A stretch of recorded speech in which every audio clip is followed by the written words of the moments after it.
So, Joe, take it away. What were your concerns? Yeah, I mean, I want to start actually, Fanatic, by giving you some concessions, right? Because there's stacks of stuff that I agree with you on in terms of your passion, right? Straight up, I can tell you that I'm never, ever going to excuse prosecutorial misconduct, no matter what the crime is, right? And I think this is one of those intersectional issues where you can't really look at it and excuse misconduct in the justice system, regardless of how heinous the crime is, because it ultimately leads to great deals of harm, and great deals of harm which disproportionately affect the Black community. So I'm with you there. I'm not in any way saying that this was just a technicality. This is something we should be outraged again about, because it undermines the grounds on which due process is built. It undermines any prosecutor making a deal.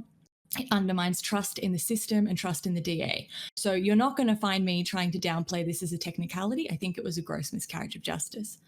Secondly, I believe that claims of sexual assault, particularly in the Me Too era, and watch me lose everyone who supports me now for a moment, but I'll win them back, so I'm not too worried. I believe that in our current climate, being a sex pest is the worst thing that a person can be, right? And so claiming that someone has raped someone is an easy way, not an easy way, but it's the popular way in the moment to get someone cancelled, right? And so I understand your suspicions about this sort of being a show trial or something that has no merit being used to cancel an influential and successful Black man, a leader in the community, someone who did incredible things for the civil rights movement, right?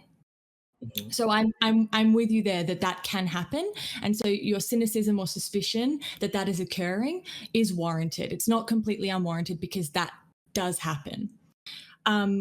My question is about a few things. Firstly, I understand why you're saying that if someone's found innocent in a court of law, that we shouldn't be able to say anything in society, wider society, about guilt because they've been found innocent, right? No, I But wouldn't say that. no. But were you saying that it's that people can't say that he's a rapist if he's been found innocent in the court of law? You can't say conclusively, sure. No. It has nothing to do with whether or not he's been found innocent in the court of law, because we recognize, like, sometimes there can be evidence, like, well, that someone's a rapist. For example, the R. Kelly situation, where he was very obviously a rapist. Mm. However, because of, like, him settling the things and whatever, like, whatever happened, the family being refusing to actually press charges or dropping the charges, I believe he paid them off. But for those reasons, then he couldn't be charged. But I would say that there was enough evidence that I watched with my own eyeballs as a freaking 15-year-old kid at the time, to see, like, oh, this dude's an actual rapist. So for that Mm. reason, I feel like we can say so even if there hasn't been a conviction. But I guess the underlying principle is there needs to be evidence to support the fact that he's a rapist in order for me to be willing to say someone's a rapist. It cannot be just it's not going to be hinged solely on conviction or not. Sure. And I want to clarify, not guilty, not innocent. Thank you, Annadelle. But like, I think something that is interesting, and you brought this up, right? You were talking about this. Sexual assault is particularly unique as a crime in how difficult it is to prove, right? It's like if you get robbed, you don't have to go and prove to someone that your house got robbed. Like it's there, the evidence is there. But given the difficulty in understanding what has occurred to you in a lot of instances, especially when it's not the sort of brutal stranger attack on the street, torture, very extreme case that people like to present rape as, when it's someone you trust, when it's someone you work with, when it's someone you have a relationship with, when you're not sure what part you played in it, when you're not sure if consenting to the drugs means that you consented holistically to everything that happened, when you're a Black woman and this is someone who you also think is important to your community, when you compound all of these facts which make you confused about your own experience, you might not come forward immediately. You might not come forward for ages, and that makes it almost impossible to gather evidence that is effective in terms of the judicial system. And I Sure, personally don't think the judicial system is good at handling sexual assault at all. And I don't think I agree. consent is meaningful because of what you said. You said these women, they consented to taking the drugs. Like, this is, how can you prove this is rape? And for me, consent doesn't make any sense, because what Bill Cosby really did is he failed to recognize the humanity and the autonomy and the individual rights of these women and respect their desires. And we can debate whether or not that is the case, right? But if you How have right? How do you if you know have that? 50 women, if you have 50 women more than 50 women coming forward and saying, I feel really fucking shit about what happened, right? It's not people necessarily ganging up. These things happen in domino effect because one person speaks up against a powerful person, then other people feel that they too have the strength to speak up because there's safety in numbers, right? And this is someone powerful that a lot of these women feel guilty about talking out against because this is America's dad. They don't want to say this about him, just like you don't want to, just like I don't want to. So like what I'm saying is I can understand that by the judicial standard, maybe Bill Cosby did nothing. But is there in you're very familiar with the evidence, you know? So is there anything in what you said, knowing that Bill Cosby is going to give an account which clears him because that's human nature. You want to protect yourself, right? Is there anything in the evidence that would make you fall on the positive side of possibility, like erring on the side of the women being honest about the fact that maybe Cosby did something wrong? I don't err on the side of I am firmly fixed in the idea of innocent until proven guilty. There is no amount of evidence that would make me err on the side of probably But you guilty, because understand that probably most guilty doesn't mean rapists, anything to me. you understand that most people who sexually assault people never get charged, never even go to court. Sure, and I think that that's disgusting. And I agree with you on the several steps. Okay, so let me go through a few. So the first thing is you mentioned the statement that our judicial system is not particularly equipped with handling sexual assault cases. I believe that to be 100% true, and I think it's one of the problems, but it's one of the, I would say, necessary problems when it comes to this idea about innocent until proven guilty. And the reason why we do it, the underlying principle with innocent until proven guilty, is the idea that the system is in incredible failure if ever an innocent person was to do time. Right? We would much rather let a guilty man go free than to let an innocent person be charged or have their life taken away. Right? Like most of us understand that, and so me understanding that, I have to always kind of check these things against the worldview of like, okay, so if that was to happen, I mean, if we start allowing things where we can't prove it beyond a reasonable doubt, right? Like these are like the actual phrases that we use. If we can't prove beyond a reasonable doubt that this thing is true, then do we feel comfortable making these assessments, right? And for me, I don't. I would say, from my review of the evidence, it sounded like the vast majority of a great number of the witnesses were told like completely contrasting and contradictory stories when it came to the case And in point. can I just Go like ahead. just it's a side note, I'm not That's fine. Go ahead. but in sexual assault research, it's very, very common because it's quite a traumatic and confusing experience. And if you add the fact that quaaludes were involved and intoxicants were involved, it is very common to give confusing accounts of what happened. For That sure. is not, and that's part of another issue in Mhm. prosecuting rape and sexual assault. It's For sure. difficult for people to find out what happened.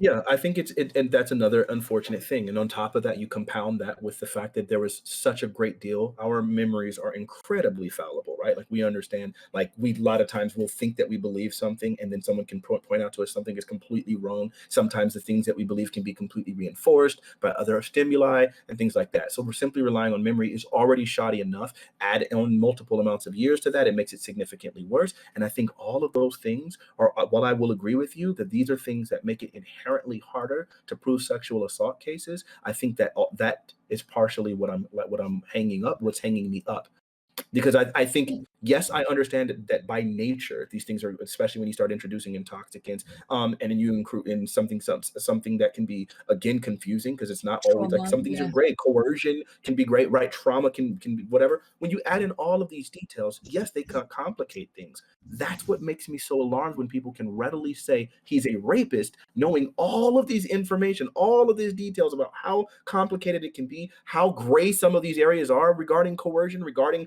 intoxication, and so on and so forth. But we understand how complicated these are. To be able to just arrive at a simple "this nigga's guilty" is problematic to me. Okay, and I have a few things to say to that. Firstly, is your issue, would you be willing to grant that he did something wrong? If not rape, that he did something wrong? I can't hear you. Oh, okay. While you're doing that, I'll just. There we go. Okay, I'm sorry, I had to fix my mic. Would you I grant got that it. I got it. So what would be the thing? Did what wrong? do you feel that the way that he treated the women who spoke out against him was not morally good behavior? If their accounts are true, then sure. Okay. And in terms of, like, obviously you're very aware of the evidence, but I'm not a lawyer, you're not a lawyer, right? One thing I do know is that consent, when looked at in a legal framework, isn't a binary. It's more of like a sociological investigation. It's not a clear cut yes or no. When they look at consent from a prosecutor's perspective, a lot of things go in. So when you're talking about reasonable doubt, what constitutes, like, where's that line for you? Obviously, doubt is necessary. There's going to be doubt because these are people's stories. So at what point does that doubt become reasonable versus, like, because I would argue right now, and I totally understand why you're motivated to say these things, but I would argue that your doubt is unreasonable because I think it's what you said before when you were yelling on the panel, my advantage having heard you, right? You said that people were admitting within their question, within what they accepted, they were undermining their statement. So when you say to me that there has been prosecutorial misconduct because his Fifth Amendment rights not to violate and incriminate himself were violated by the prosecutor, you're telling me that he was honest and incriminated himself in the civil court. So if he was honest in the civil court and admitted to raping people or admitted to sexually assaulting people or admitted at least to doing something wrong, Wait, he didn't admit to doing no, but none of those things happened. He didn't admit to raping. He didn't admit to assault. He didn't admit to doing anything wrong. He didn't admit to any of those things. And you asked me the question. Let me answer the question really quickly. You asked me when does the doubt become reasonable, and or what constitutes unreasonable versus reasonable. And I would say doubt becomes unreasonable in the face of a total lack of evidence, aside from inconsistent testimony from victims of something that supposedly occurred possibly 30 years ago. That's what. Yeah. What's good evidence in a sexual? Because is there not a preponderance of evidence if it's not one statement, and a lot of rape cases stand on one person's testimony. We're talking about, and I'm not talking necessarily legally, right? Because I honestly, like, I agree with you. The legal system's fucked. I don't have much stock in the legal system when it comes to sex crimes at all. But I'm saying in terms of the public psyche, how many women need to come forward for you to feel that doubt is no longer reasonable? If it were 200 women. I would push this back. I would push back.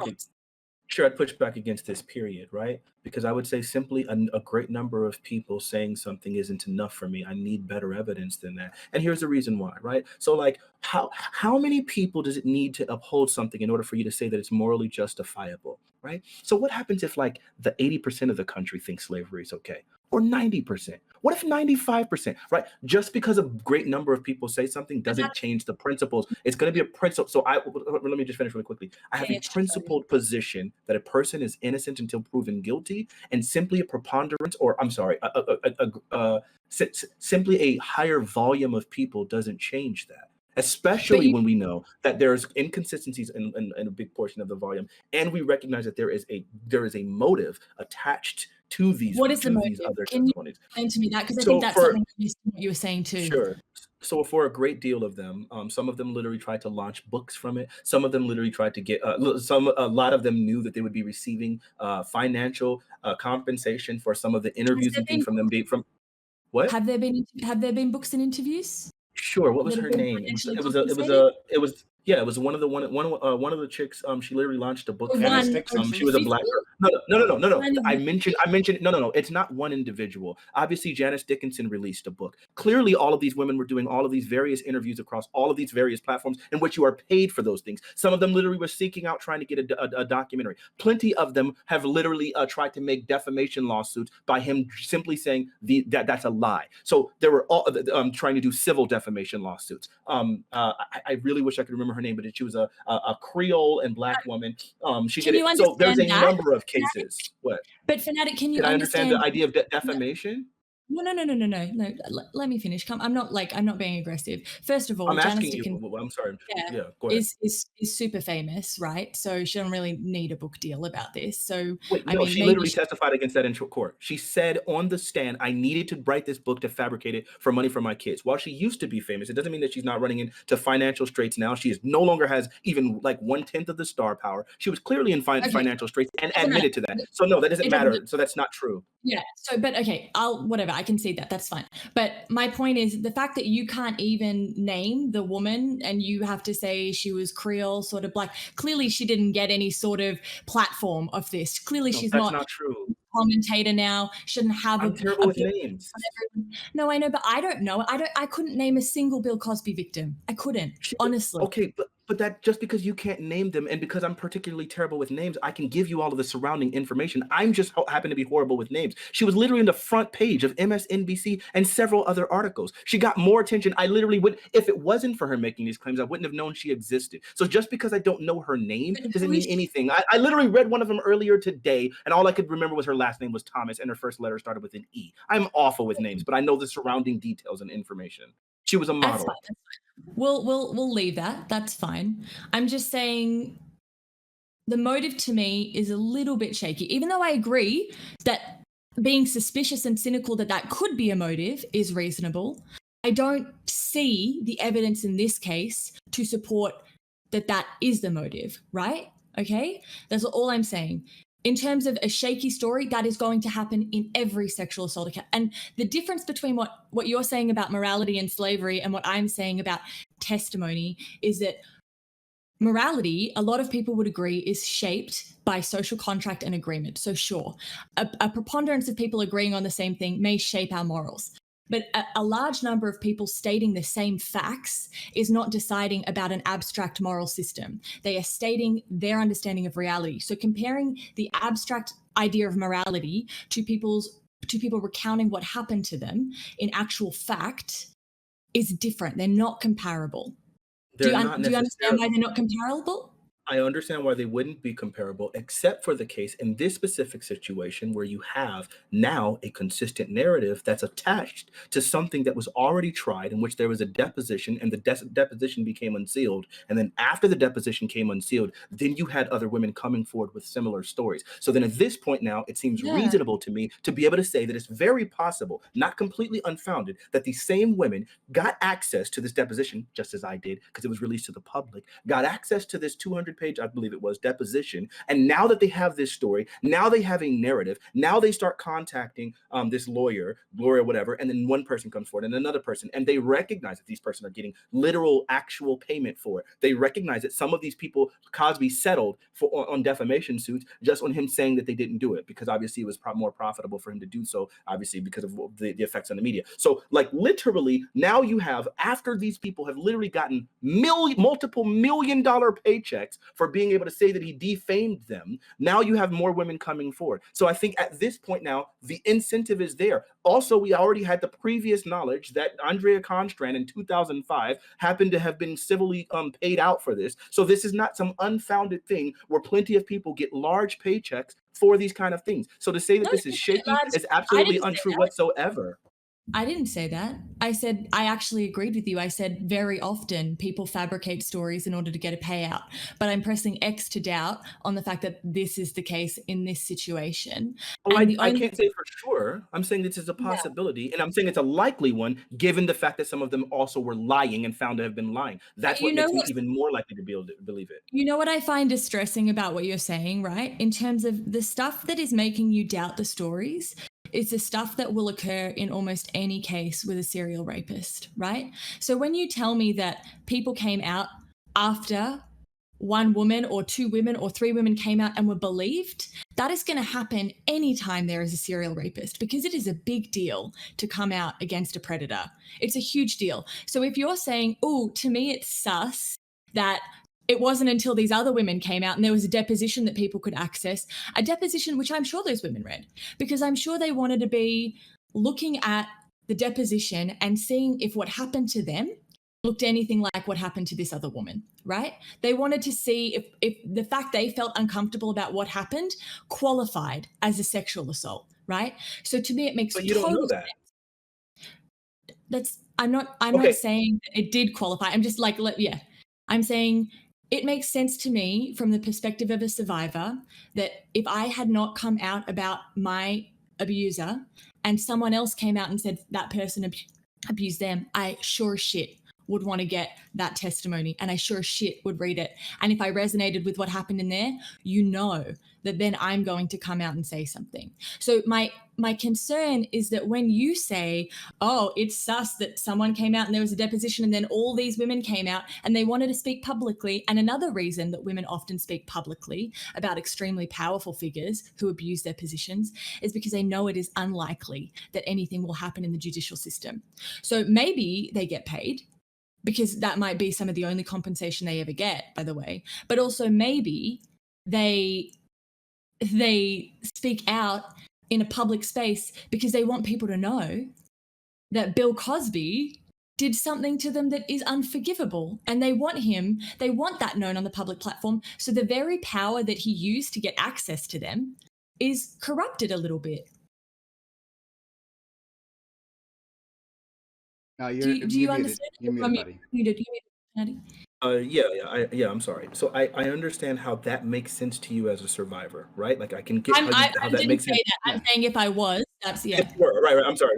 If you were a survivor, I can understand how, like, logically that this would make the sense. But I would also like to say that there is an equally competing narrative, and I don't think that there's any evidence to support that your proposition is more valid than mine. The other narrative is someone recognizes that a person got a $3.38 million settlement for claiming something that necessarily wasn't able to be proven, obviously in a criminal court, because it was settled. So then they recognize that this person was willing to settle this thing. They know that this person happens to be one of the most wealthy Black individuals on the planet. They now see that we're in the middle of a Me Too movement, which is doing everything in its power. I think a good thing to elevate. I got you. You're a bigger feminist than me. I know, but they're doing all of these things that are trying to elevate the voices of victims and elevate the voices of those who have typically been silenced. And I think that's a good thing to do with intention. I think the intention there is great. But knowing that at this moment right now, the media is intentionally going out and looking for all of these stories because there happens to be a really strong narrative, recognizing that that person got paid and that I could also possibly get paid. I could also see a lot of women going out in that specific thing, recognizing that they have potential to be able to take money from this 86-year-old man, or I think at the time he was around 83 when he was finally charged, but some super duper duper old man, and be able to get like a lot of wealth there and probably with no ramifications and literally set themselves up for life. And one other portion, I can also understand that a lot of these women feel completely spurned by the fact that he didn't necessarily benefit their career. There are plenty of people who came forward and admitted, but Bill Cosby absolutely directly impacted my career and helped me. But I could see some woman thinking if I gave up some whatever and then he didn't end up doing following in up on his end of the bargain, I would feel spurned, such that if I could go ahead and get some money what I feel I would be owed, I think I could see that too. So I think these things are equally probable. I don't know, what evidence do you have to suggest yours is more likely than mine? The entire database of empirical research on rape and sexual assault prosecution and how that plays out. Like I really want to, like, I'm getting a bit upset now, Fanatic, like, because what you're saying, while I'm willing to give you the space for warranted doubt, and I'm willing to give you concessions on the fact that these things do occur, and so I can understand why you feel this way. But when you say, based on the fact that these women dared to profit in any way, right? God forbid that someone makes a buck. That Please don't mischaracterize it that way. That's not what I said. I'm not saying because they Then you profited need to that be makes clearer. them wrong. I You am need to be extremely clear, and I will say it one more time, and I need you to listen because you tried to interject a bunch of times, and I think that means that you weren't actually listening. Actually listen this time, and I'll say it clearly. What I said was, the fact that this is a probable or a likely or a potential outcome, I think that the narrative you showed me was something that is reasonable, it is viable, it is possible. I'm showing you an alternative narrative, and I don't know that you have any evidence that makes your narrative more valid than mine. That's all I said. I'm telling you that no sexual assault victim will ever have the evidence you require, ever. I am saying that when you say that these women are doing it for money and are doing it for publicity, and the fact that they dare to speak out when they know that they cannot take a judicial, like a route through the law, they cannot receive justice through the law because the statute of limitations is gone, because they don't have the evidence that they require, that because they dare to talk about what happened to them, that they are necessarily lying, and not only lying, that they're money hungry. I'm saying that no one will ever meet what you require as a reasonable doubt standard. And it is, I understand when it comes to wanting to protect people who are important to civil movements. I understand that sex crimes can be used to cancel people. I understand that consent is a fucking shithouse measure when, yes, many of these women consented. I understand. But what I am saying is you are being so unfair, not just to these women, but to all women who live through a sexual assault by the requirements you are putting on them in terms of their behavior after an assault and in terms of what they're required to produce in order for you to believe them. And if 50 women have inconsistent testimony, but consistent enough about the same man, and that's still not enough for you to even say, you know what? I don't think he should be in jail. I don't think it's enough for that, but he probably fucking did it and he probably shouldn't be in a position of power. I'm not saying say that he's a monster and a criminal and never did anything good. I'm just saying admit to the fact that he probably used his position of power to abuse these women. Then no one will ever meet your fucking standard ever. And I am listening to you, and I am being so charitable, and I am still manning every argument you put forward. And the fact that you won't even give an inch to survivors is extremely distressing.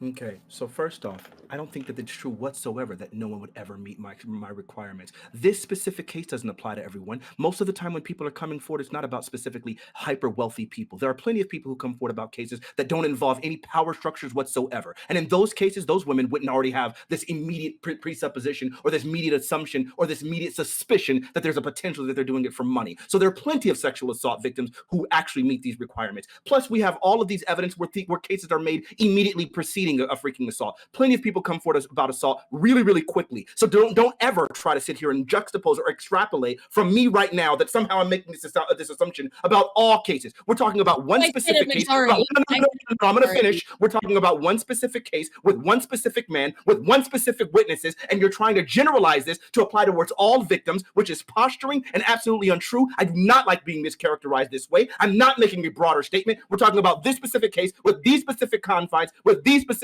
proponents. So don't sit here and try to do that. Okay, I'm sorry that you feel like I mischaracterized you, because I really have been trying to listen to you and represent you not only as honestly as I'm hearing you, but presenting the strongest versions of your arguments that I can, right? Because I agree with you on a lot of things. I'm not generalizing your point out to all rape victims. I'm telling you for your own sake, okay, well, I'm telling you for your own sake how I feel it's coming across as someone truly listening to you. And we do have to generalize to a point, because when I'm generalizing, I'm telling you about how sexual assault cases are decided.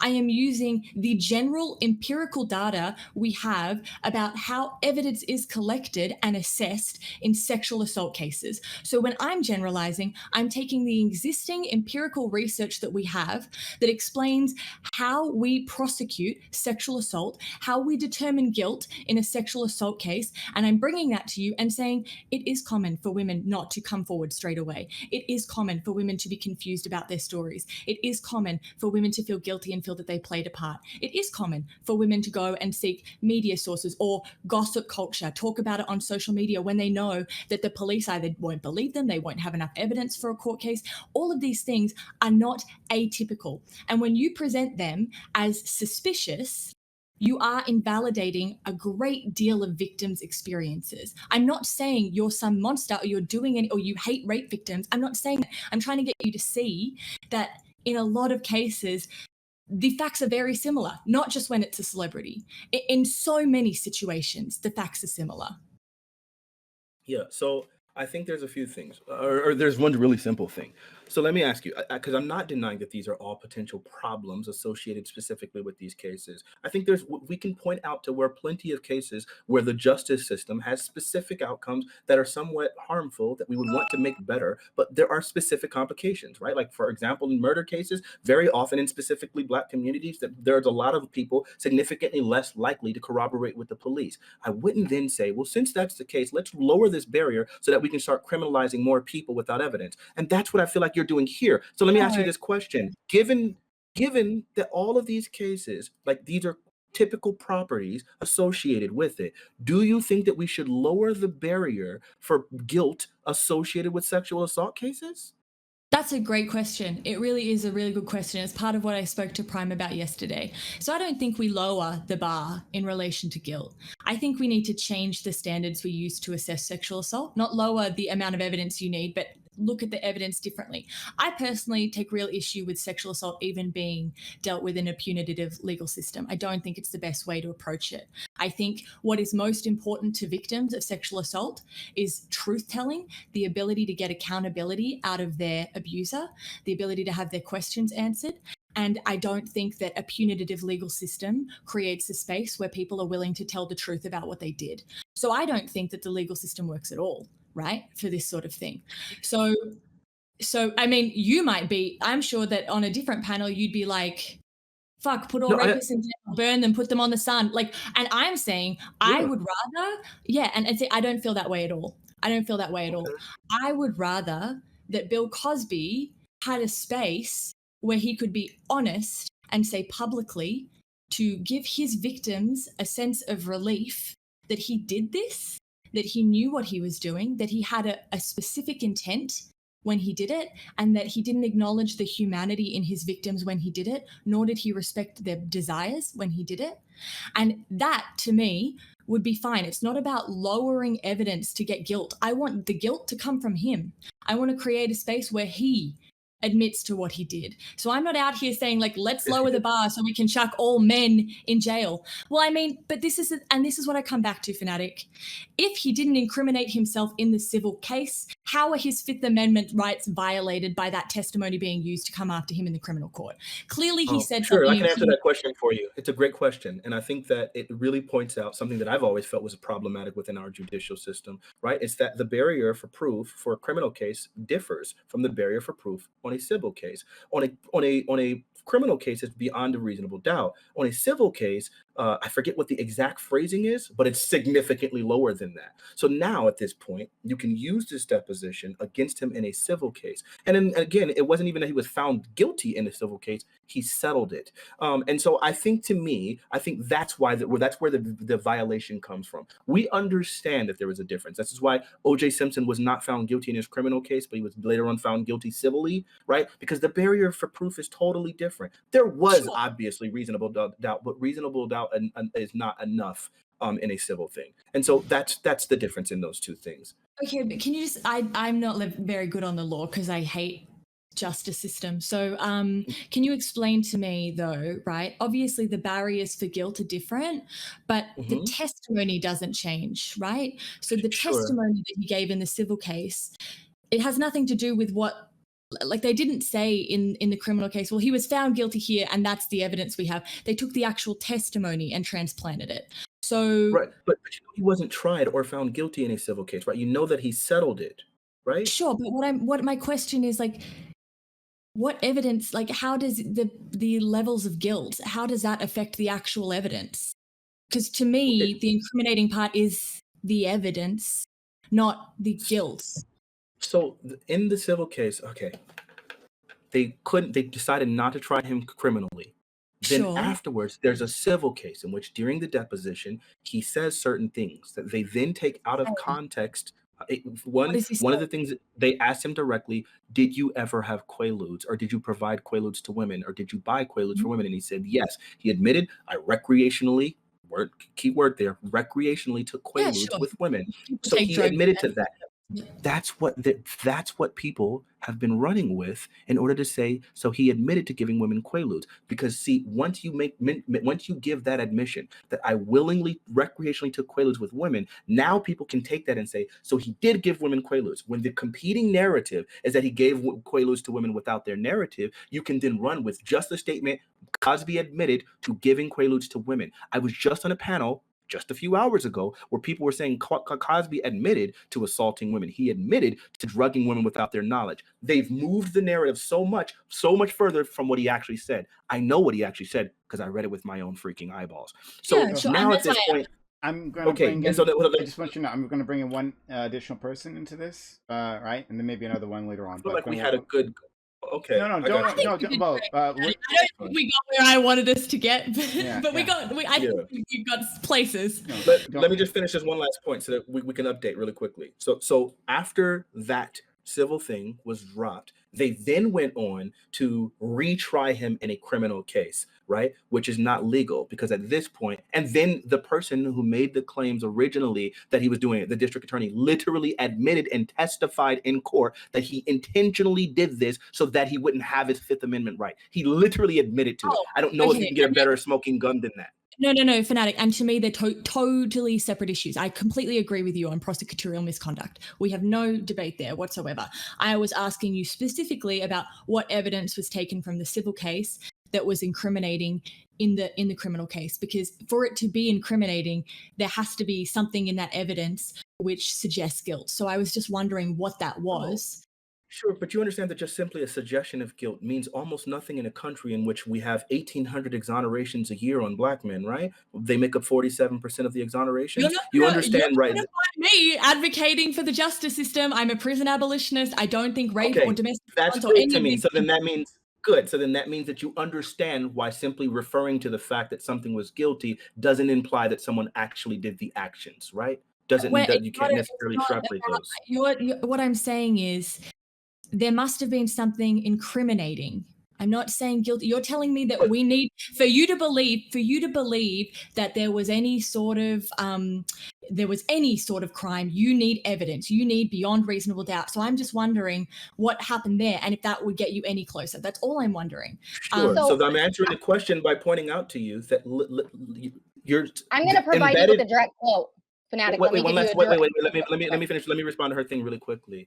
When you say there must be something incriminating, I don't feel like I'm being uncharitable to interpret that to say that in order for him to have been guilty, there must have been incriminating evidence. And I'm saying that the evidence itself wasn't incriminating enough, and we have evidence that plenty of cases in which someone says if someone is found guilty, there isn't sufficient evidence. And I understand how you misheard me. Sorry, Amanda, I'll let you in. I wasn't saying that the evidence that was used to find him guilty was enough. I'm saying in order for his Fifth Amendment rights to be violated, there must have been something he said in that trial that was used that suggested guilt. I'm not saying it was enough to prove guilt. Oh, I'm sure. saying, we already went over that. We went over it. It was just a suggestion that he... I'll let Amanda in. I'm just going to grab a glass of water. Okay. Yes.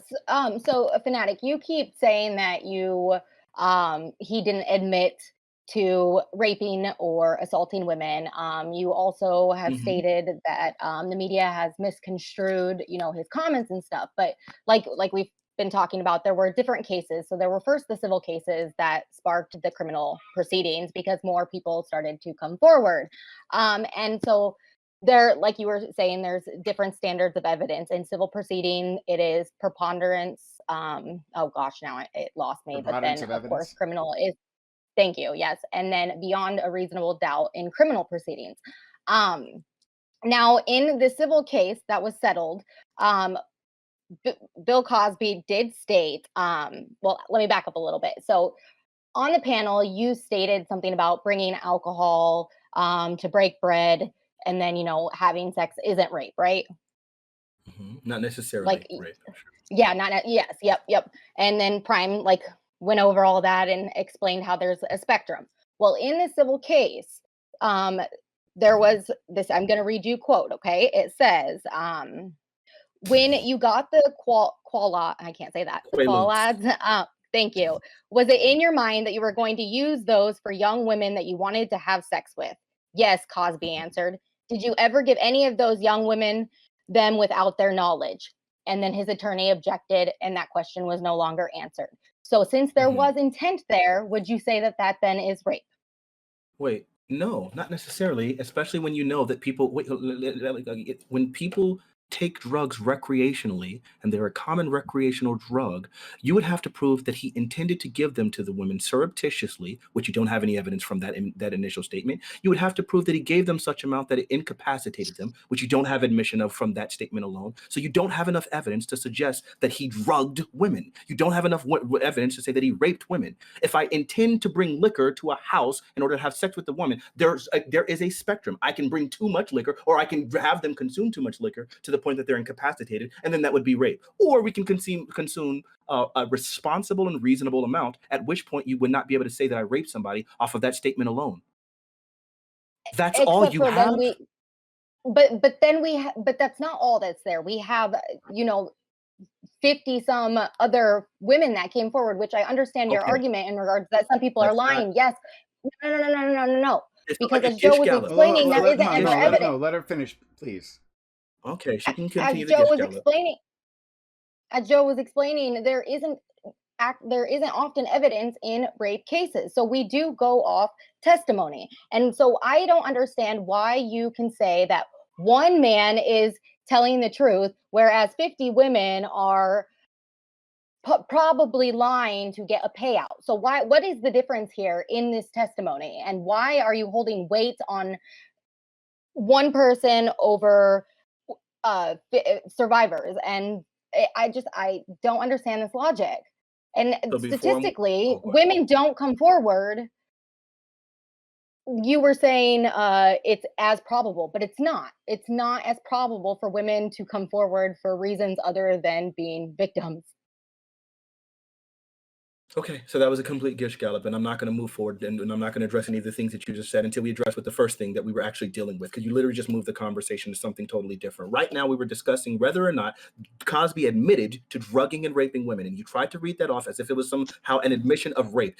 Are you willing to admit, we're going to continue to deal with this, and then we can move forward to other stuff, right? So are you willing to admit that him simply saying, I brought Quaaludes with the intention of giving them to women for sex is not admission of rape or guilt or intention to give them to them surreptitiously or intention to incapacitate people?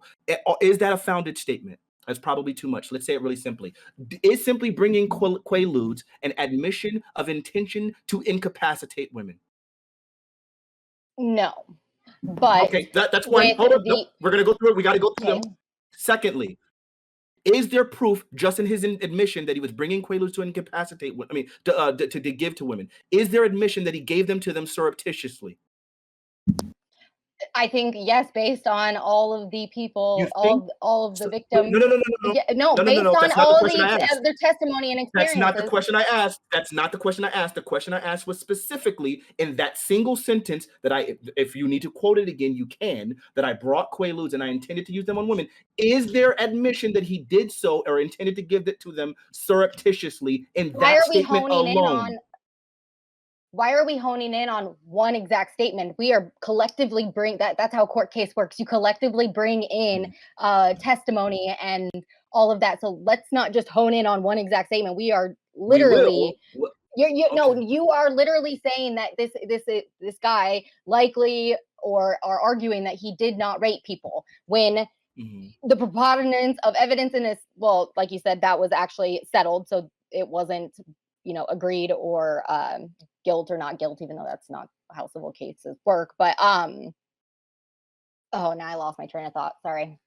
So the reason why I'm honing on this is because you specifically said that you had evidence that you wanted to read specifically to address it. I am willing to entertain everything. It's not like I'm trying to restrict the conversation to one specific thing. However, you cannot use this thing as a foundation if it in and of itself is shaky. Building a house on a shaky foundation means you're going to end up in disaster, right? It can't stand. So in this specific case, this specific piece of evidence, we need to get to the bottom of that. After you have admitted that it is no longer that you can't divine from that single information, from that single sentence that means he was trying to rape people, or that he was drugging women against their consent, or anything of that nature, then we can move on to other things. But we need to stay here first, then we can go there. But what you're trying to do is give me this very loosely and then juxtapose that next to, well, there's a whole bunch of testimony, and say that these two things stand up when it does not. That's why we're focusing on the one thing. Okay, and that makes sense. And so I guess my thing is with that test. So the whole time on the other panel, the intent on giving someone drugs and whatnot. But the intent was to bring drugs to have sex. That was what he said. It was intention. So whether they agreed to it or not. Now, based on the victim's testimony, it was not consensual. So he literally used drugs to rape women. Like, okay. So yeah, the way you're lining these things up is just definitely smarmy. So like, there's a few things, right? Again, come on, Fanatic. I understand you don't. Wow. By definition, it's literally okay, go ahead. You're better than that. You're better than that. You know, because I agree with parts of what you're saying, right? I agree with the fact that by itself, you can't use that evidence to prove rape. I also agree with the fact that it's silly to jump from the idea that it's like, oh, you took drugs, you gave someone drugs before sex, therefore that's rape, right? Lots of people take drugs and have sex. Lots of people do that on purpose. They take drugs to have sex. So I understand your point there, but this is not isolated evidence. It's that evidence in addition to many, many, many testimonies, enough that a jury felt that the preponderance of evidence was enough to counter reasonable doubt. So okay, my question is, what did you see in that evidence that made you feel that that entire jury was wrong? Okay, so the thing that I wanted to push back on is because literally, like, you're trying to say that these things juxtapose, right? Like if we're taking them like in a compound compositional logic, then we can probably try to say or try to infer this. And I'm saying that this doesn't work, and here's why. Because the first thing in and of itself isn't enough. So then juxtaposing it next to other things doesn't somehow make it more. What really boils down to no, it does not. It does not. What it really boils down to is whether he had made that testimony whatsoever or not, you would still be making the same exact statement. Well, 50 women have made this claim. That would be enough for you. So then trying to juxtapose the two to me sounds ridiculous, especially when I think the first one is not an admission of any kind. The second portion of what you're talking about in isolation is really what the argument is, and you're just looking for other things to try to support it, which don't necessarily support it. No, I mean, like, to be honest, I'm quite honest about the fact that unlike you, I didn't really give a shit about the case. I haven't read it. That's why I keep asking you what is in it. But to me, I think it is important if a bunch of women say, then he gave me drugs and I didn't consent to the sex after and I was raped. And then there's testimony that says, yeah, I bought drugs with the intent of having sex with people. Those two things together, even though individually neither of them constitute rape, together that creates a preponderance of evidence. And I understand why a jury would say that that meets the requirement of beyond reasonable doubt. I don't understand how you can separate. Sure, I got you. So let me walk you through it really quickly. Exactly. Let me walk you through it really quickly. Yeah, so, please. In that And case, give me 1 second. again, Sorry. I got you. So again, if I decide I'm gonna give woman a blunt before we engage in some sort of sexual encounter, and we're both going to engage in freaking marijuana, and then later on she says, well, you know, and so then they ask me, did you give that woman a blunt? And it's like, yeah, we both smoked a blunt together. And then it's like, okay. And then later on they say, well, she did say that there's a consistency here. She did mention that he gave her a drug. So he's now admitting that he gave her a drug. So now we have enough to say that it's rape. And it's like, no, that is so weak. You cannot reason that way. That's not logically deducible. If that's what it happened, and that's what agree. is that's what that's the Cosby situation. Yeah, kind of, I guess, if you want to present the information in that way, right? But this is why wait, let me tell you what's different. I'm sorry. That's my fault. That is 100% my fault. I apologize. Okay. I'm sorry. So you know how before I told you that the one thing I do know is that in the law, consent is not a binary thing, right? It's something that's more like a sociological investigation. So if it's not the fact that these women were like, oh, I didn't really consent to the drugs, or I did consent to the drug. It's the fact that if you are smoking a blunt with a chick and then you get down to it, right? I'm assuming that I'm assuming, and I hope, and I know you, and so I know that this is the case, right? But you would not do anything after smoking that weed that you weren't 100% sure that that woman wanted, because you respect that woman's autonomy and her desires, and you don't want to violate her in any way.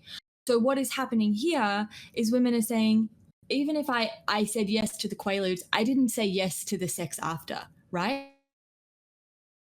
And so the sociological investigation about whether or not consent was given relates to the sex that came after the drugs, not consenting to the drugs themselves. So the fact that he took drugs with women, no issue. The issue is, did the women consent to the sex, not the drugs? Having drugs and fucking, no big deal. No big deal whatsoever. Having drugs and having sex with someone that hasn't consented to that, having drugs where they lose their ability to consent because they can't physically, that is a different situation. And so what I'm saying is, it's not, I agree with you, that evidence saying that someone can gave someone drugs is not enough to jump to rape. But the question here is, you've got 50 odd women, if more, saying, yeah, I took drugs with this guy and then I woke up and we'd fucked, and that is not something I consented to. And that is different to him being able to say in any sort of way, she consented to the drugs and we'd been sexting. And well, I mean, this is ages ago, so that wouldn't have been happening. Sure. But I have enough evidence to show you that I had reasonable belief that I had consent to have sex with her, right? Okay. After we had consumed intoxicating things. Right. So then really now we have two conflicting testimony. Him saying we engaged in recreational drugs and we had consensual sex. He literally said those words, if we need to find the quote for it. And you have her saying, in some cases, I didn't consent to the drugs and I didn't consent to the sex. Some saying I consented to the drugs but didn't consent to the sex. And now at this point, it's two conflicting. And now at this point, we have two conflicting testimonies. And I'm trying to wonder, because I get, now that we have this at least agreement, that simply admitting that you took drugs does not mean that you weren't able to consent. So since we were able to agree there, I'm wondering what's moving you from that position of I'm not sure, we don't know, to we know that he raped them. Okay, so I'm never saying that we know for a certain fact that he raped them, right? I am saying that we can actually take the drugs out of the picture, because as we've established, drugs don't really show anything either way, right? Sure. Now we're in what is the case for pretty much every sexual assault situation. Sure. He said, she said, right? And for me, the he said, she said, I'm going to fall on the she said when there are 60 odd she's. Okay. I feel like typically okay, go ahead. I don't want him to go to jail. I don't want him to rot in prison. I want him to have the access to the power that he used to assault women reduced significantly, so he cannot do that again, even if he's 86 or whatever. And I would love for him to be able to tell the truth so that those women get some solace from knowing that their view of reality is not fucking wrong, right? It is extremely comforting for someone to just say, yeah, that happened, right? That's all I want, but that will never happen. That will never happen, right? Validation is incredibly important, and I think this is where we're running into a problem. I'm living in the United States of America, where obviously punitive justice tends to reign supreme. I'm recognizing already how we have a criminal justice system that works entirely against us. Maybe if we lived in a world in which we could say that, in which there weren't such harsh and ridiculous punishments against Black people for crimes, if we didn't have this unfair criminal justice system, it would be a lot easier for me to start erring or be a little bit less stringent. But given how damaging it is, given the system that we currently live in, I cannot be flippant. I cannot loosen this. I think that we have to hold on to the very obvious stringent and the stringent principle that innocent until proven guilty. And I think it has to be across all cases. Now, if we live in your utopia in which people don't get punitive justice, then at that point, then I probably would be a little bit more loose. Then I would be willing to say, I think that enough women have said it. I'm going to put a little pressure on him to try to get him to admit something. I would probably be a little bit more likely to do that. But when I see the destruction of a life, given when I see complete miscarriage of justice and complete manipulation of someone's constitutional rights, even though they're incredibly powerful, when I see obvious profit motive on the victims, when I see people misconstruing details and telling completely contradictory stories. You don't know that.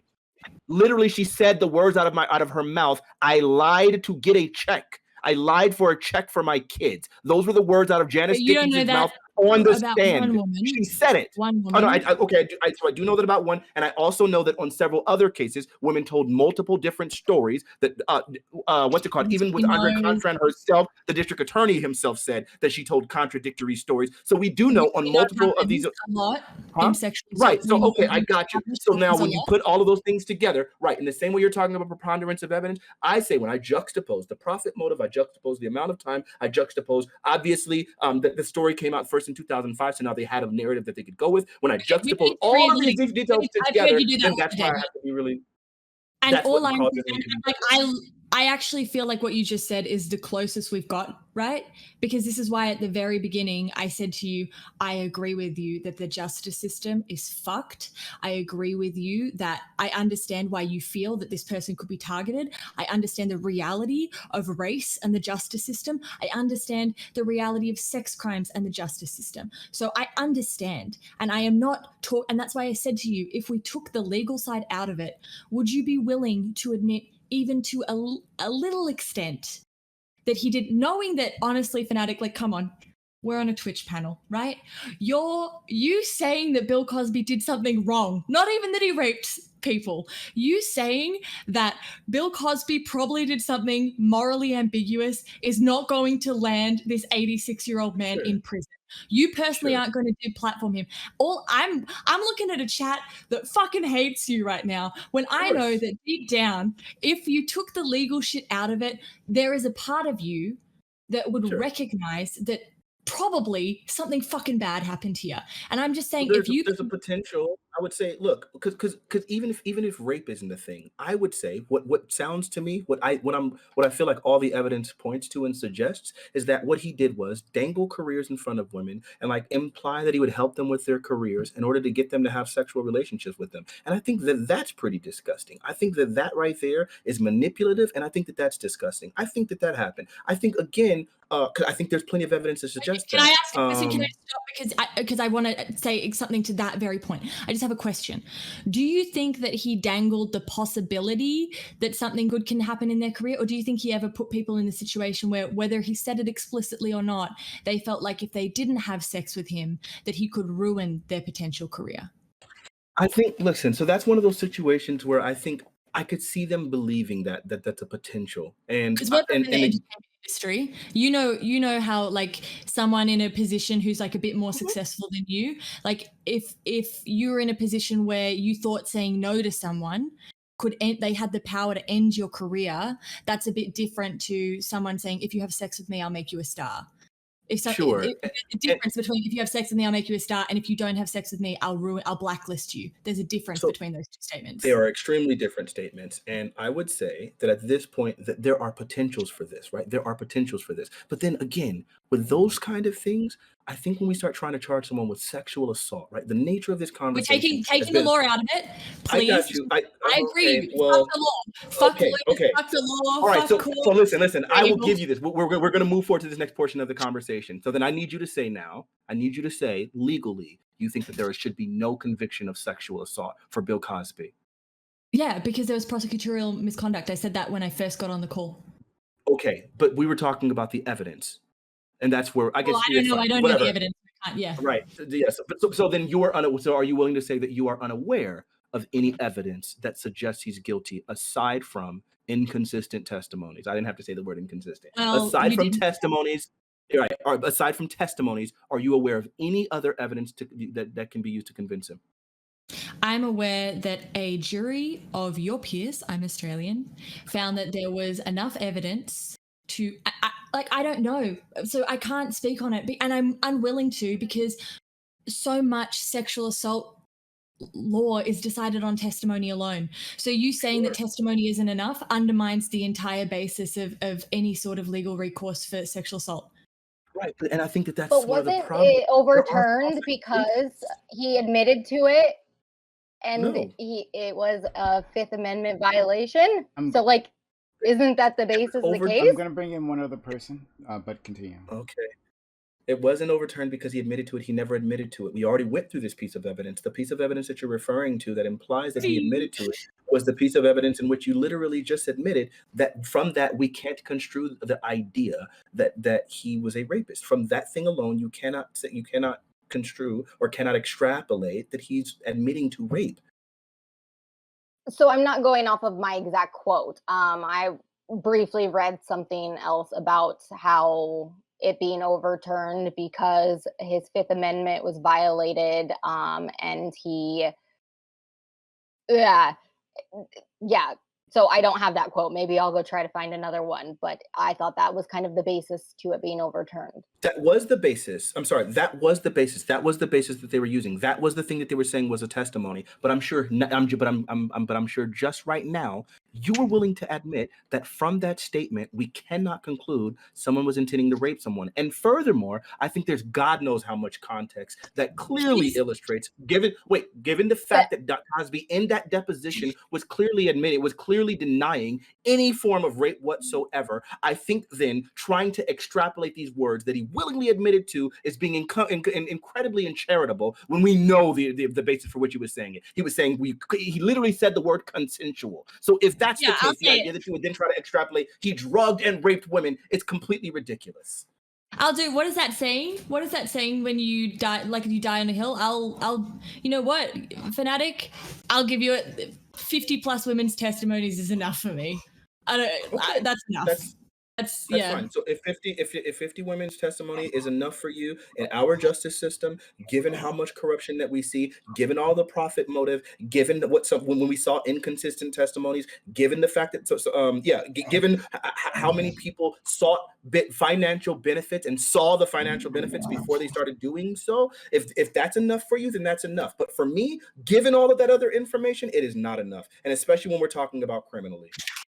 But that's why I keep trying to move you away from that, right? Because one, I don't think consent is a good standard for sexual assault. Two, I don't think the legal system does anything at all for solving the problem or for victims. So, or for it's silly. I want to move you away from that. All I want from you is for you. I'm going to say something really uncharitable. So just be ready to get angry.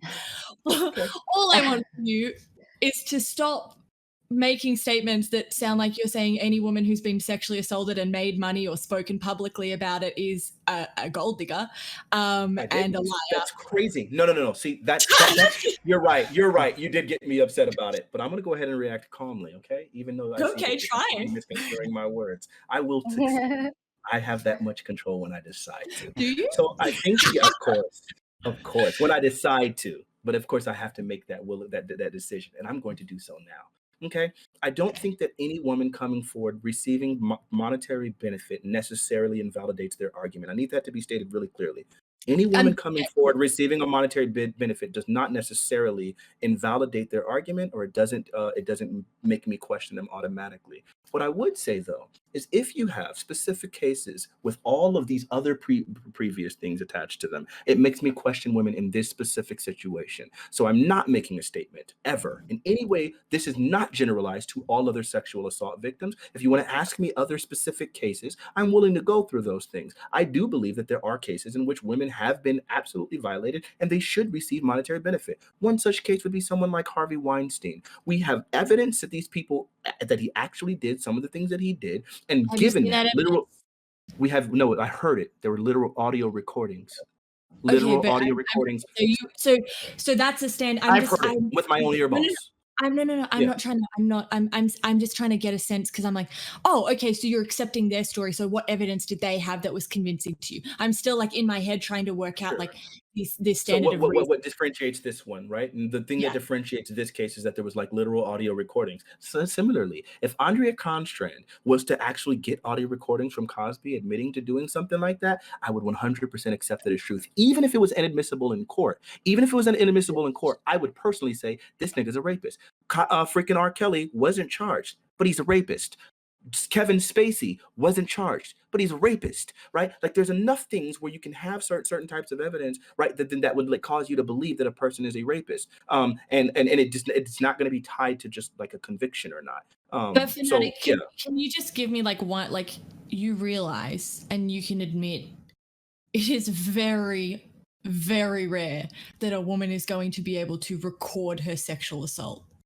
Sure. So let me just say this really Especially if she's had succinctly. Quaaludes. Of course, yeah. So let me just say this for you really succinctly. It is very unfortunate that our justice system, I'm sorry, it is an unfortunate consequence that because we have a hard burden of innocent until proven guilty, that sometimes we won't be able to prove that guilt and guilty people will get away with it. It's disgusting to me. It doesn't make the action any less heinous, and I think it's absolutely injurious. But that doesn't change the fact that that's the standard, and it should be the standard. So in this case, yes, it is harmful that people that wait 30 years in order to come forward, that they probably won't be able to get the justice that they deserve, right? So if they And I can't think get that's an unfortunate consequence. However, I think it's necessary in order to protect the innocents from being able to be manipulated and charged unfairly. I think it's and an I agree. unfortunate They should. consequence. Fuck the law. I'll say it again. I have no problem saying it. Yeah, fuck the law.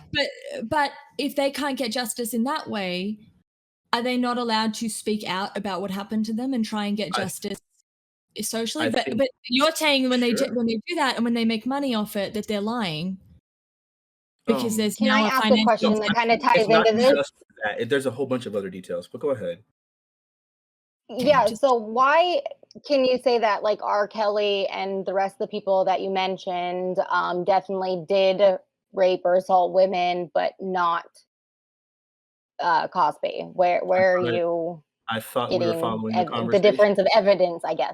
Sure, I guess I thought we were following the conversation. But it's okay. I'll repeat I'll it. just help you out there. How are we not? Like for instance, Prime case notes. Yeah, for instance, for R. Kelly, there was like a video recording. As far as I understand, it's like a Yes. video recording by one of his Okay. There underage was. victims, and then she has him saying that he knows that he's underage while he's having sex with her. So it's like, yeah, Okay, it's unbelievable. got. Yeah, Sorry. Yeah. no okay. problem.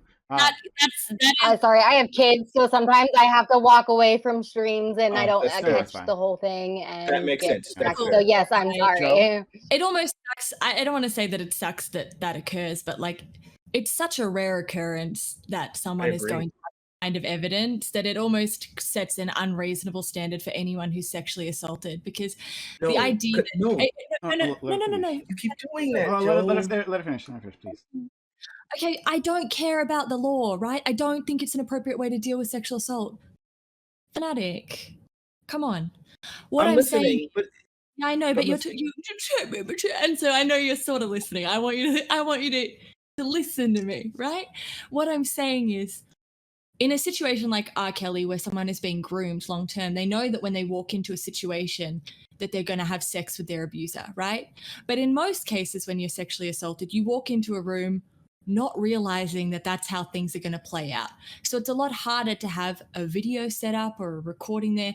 And if you add in Quaaludes, hitting that red button is all the more complicated. And you know what's crazy? What if you consented to taking Quaaludes, not thinking that you were going to be assaulted after, and you wake up and you realize that someone, why would you press record? That you're almost suggesting that, and you're, okay, this is, I'm exaggerating. I know I'm exaggerating your case, but I'm saying if you wait, if you no, please let me for fun. Why not? It's a Twitch panel. Have some fun with me. Okay? No, but that's Wait. not fun to me. Let her, That's not please let her finish, and then you can respond. Of course, you know it well. In most cases, women don't know that they're going to be sexually assaulted. If you require hard evidence to prove sexual assault, it is not unrealistic that women should walk around wearing body cameras because who knows when or who is going to assault us. Because if I consent to taking Quaaludes to someone, I should probably set up a camera in case while I'm passed out, someone decides to assault me. Because I should just realize that at any point I'm in danger and I am responsible for proving that I am assaulted in any case where that happens. So I'm just going to walk around now making sure that I am collecting hard evidence in case anyone decides they feel like assaulting me. That is taking your point to its extreme end. Right? But it is the extreme end of your point. I'm sorry I made you sad. Okay, I know it's fine. Here, let me take your point to the extreme end. Since we don't Okay. have evidence for it, so since we don't have any evidence and it's so hard to come to evidence, then the extreme end of this is in reality what we should just do is at this point, knowing that so many people are going to get away with sexual assault, we should just take all of them anytime anyone claims anything about the person and just immediately give a nigga the chair. Because we just don't know at this point, and we're not going to be able to get evidence in the most examples of Fuck cases. jails. So that's what we should do. Let's just give niggas the chair anytime there's a person that's making an accusation. Fanatic, That's the the extreme. difference But do you is, understand? Wait, but do you see how no, I do, ridiculous it is? I do. Then But the why do difference that? is, Harvey, we're trying to have a real no, adult Fanatic, conversation. you're making me, I get you're frustrated, but that makes me mad, right? Because you're like, oh, Joe, you're not listening to me. You want to know why that makes me mad? Because if you listen to me at any point on our panel today, or if you listen to me talk yesterday to Prime for hours, you would know that I do not believe in punitive punishment for sexual assault. So to suggest that anything I've said can be put to the extreme that people should be put in the chair without any evidence is ridiculous and nothing to do with any point that I've made. The extreme of my position. I love it. I love it. You're getting mad about it when you just did the same thing to me. I clearly indicated on several occasions. I clearly indicated on several different occasions, different people who I thought were absolutely guilty. I clearly indicated that there are different situations for different people in different circumstances without the financial profit motives that are associated with Cosby. I indicated both of those things. So for you to then take my words to somehow indicate that I believe that without any evidence whatsoever in any cases or whatever the absurd thing is that women should just walk around with body cameras is absolutely ridiculous. You're doing the same thing and you're getting upset about it when I parrot the exact same thing back at you. I'm not upset. I said wait, Amanda, can I just get this out? You said that women need hard evidence in order for you to believe that they've been sexually assaulted. I took an extreme hyperbole, like I hyperbolized that position and said that then women should probably wear body cameras so that we always make sure that we have, but given that we don't know when we're going to be sexually assaulted, we have hard evidence in case it occurs. Then you tried to hyperbolize my position by saying that people should be given the share for any sexual assault claim without evidence, when I have stated multiple times that I'm a prison abolitionist. I don't believe in punitive responses to sexual assault. I believe in due process. I don't think that Cosby should be held for this because of this prosecutorial. Yeah, Joe, would you agree that the hyperbolic version of your take is that socially we should treat people as if they're rapists just because there was a claim? So take away the idea of the chair, sure. right? I think it's tough because I'm really against Me Too. I really believe in show trials. I believe that sexual assault is used against people. I think the extreme of my position is probably something bad that I would hate. Probably the idea that if you have probably the extreme of my position is that you do require lower evidence in social situations to punish people. So socially, we should treat people. Socially, we should convict people of acts with no hard evidence because it's very hard to prove. Right? That's the hyperbolic version, right? The version of thanks, Gamby. The version of what I did to Fanatic that applies to me would be that if you have a preponderance of evidence at a lower standard in social situations, that it is okay for that person to face consequences based on that. And that's gross because it feels like cancel culture, which I disagree with, but I guess you're right. No, it is. That's what I was going to point out to you. I know you don't like that. So I'm a big hypocrite, and I'm just as mad as Fanatic was, but I'm gonna concede to it because you're right. That is the extreme version of my point, probably. So yeah. So okay. Would you say it's the logical conclusion or extreme version? I would say it's the extreme version. I would say because there are lots of it's very scalable. Like a single story I don't agree with, a single story with a lot of backing I don't necessarily agree with, but in a case where there is the evidence that exists, which I know that Fanatic doesn't find convincing, but 50 women's stories plus certain circumstantial details which align with those stories, plus a power dynamic which I don't think necessitates abuse, but provides an environment where abuse can occur and is more likely to occur. For me, that's enough for me to want, and the consequences I will be very specific about. For me, I want the consequences to be that the power that person abused in order to abuse women should be removed from that person. So the social you remove economic power. Not even necessarily economic. The access to the producing and that sort of stuff. Well, I mean, if that's their field of study, that's their economic power. To the producing.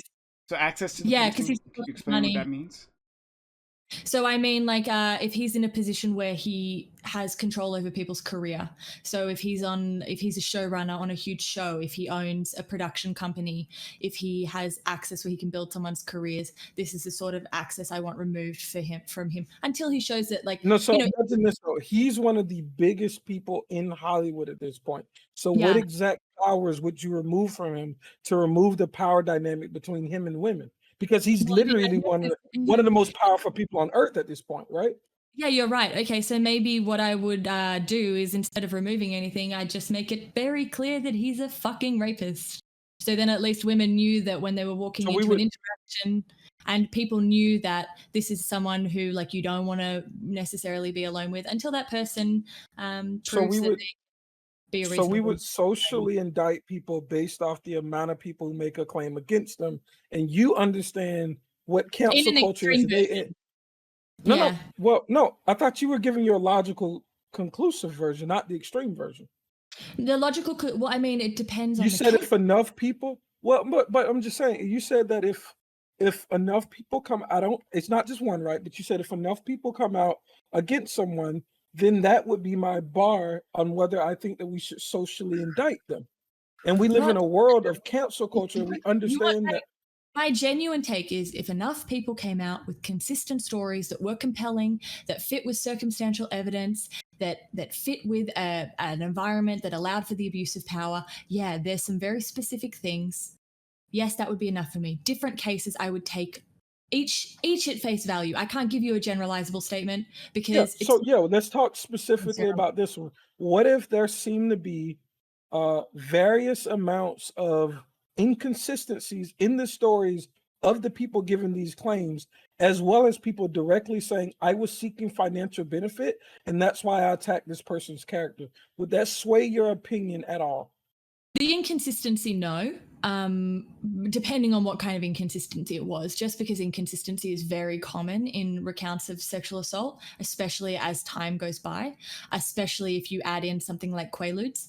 So the inconsistency, no, not necessarily. The money thing, it really depends how many of these people. Like, I think, because I'll be fair, like, look at the people who came out against Biden during the election, right? Like, I honestly believe that they weren't necessarily politically pure allegations being made against Biden. And I'm more than willing to say that, and I've said it many times, I'm more than willing to say that sexual accusations can be politically or financially motivated. So it would depend what the specific circumstances of that financial motivation were. And, like, if it's 60 women and every single one of them is getting, like, a huge payout, I just don't know. I don't know. And also in this situation, these are women who give very specific reasons for why they didn't come forward before, right? And so I'd need to see a bunch of shit. You would need to see evidence of a conspiracy. That's what you're asking for. You're asking for evidence of a conspiracy. Like, that's what it is, right? So, which is one of the reasons why I believe that, yes, Bill Cosby is a rapist. But I wanted to try to understand something. So we are understanding that that we're outside of the legal sphere. Okay? Yeah. Everyone seems to admit that American justice system's not great. And in fact, most justice systems around the world are not great when it comes to getting to handling sexual assault, right? That's just one thing.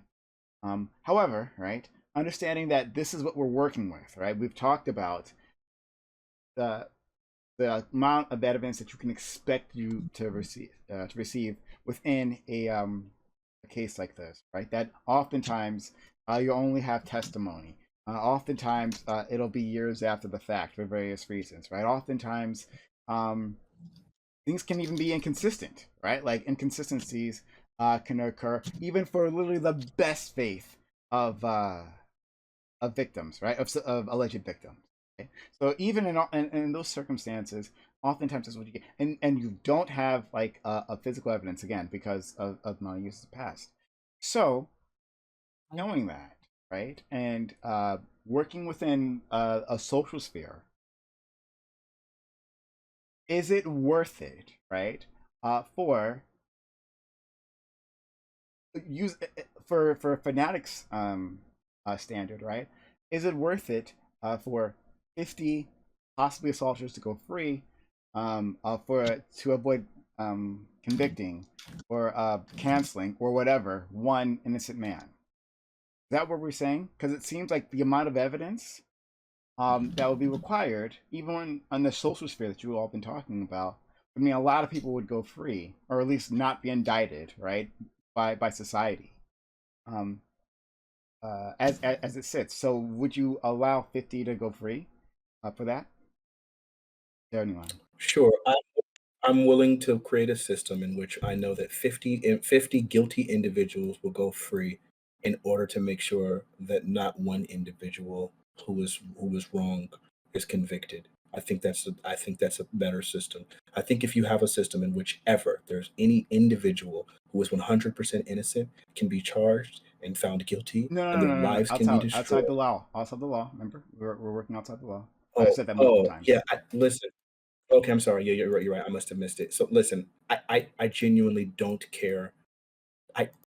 I don't do group think. So if we're talking about something that's like extrajudicial, I genuinely do not care at all about it. I don't. Like, I don't think the court of public opinion means anything because I don't value other people's opinion if they can literally say something like, well, he admitted to it when they're reading something like out of context, or when they say literally just as long as multiple people say it, then that's enough for me. I can't value other people's opinions, right?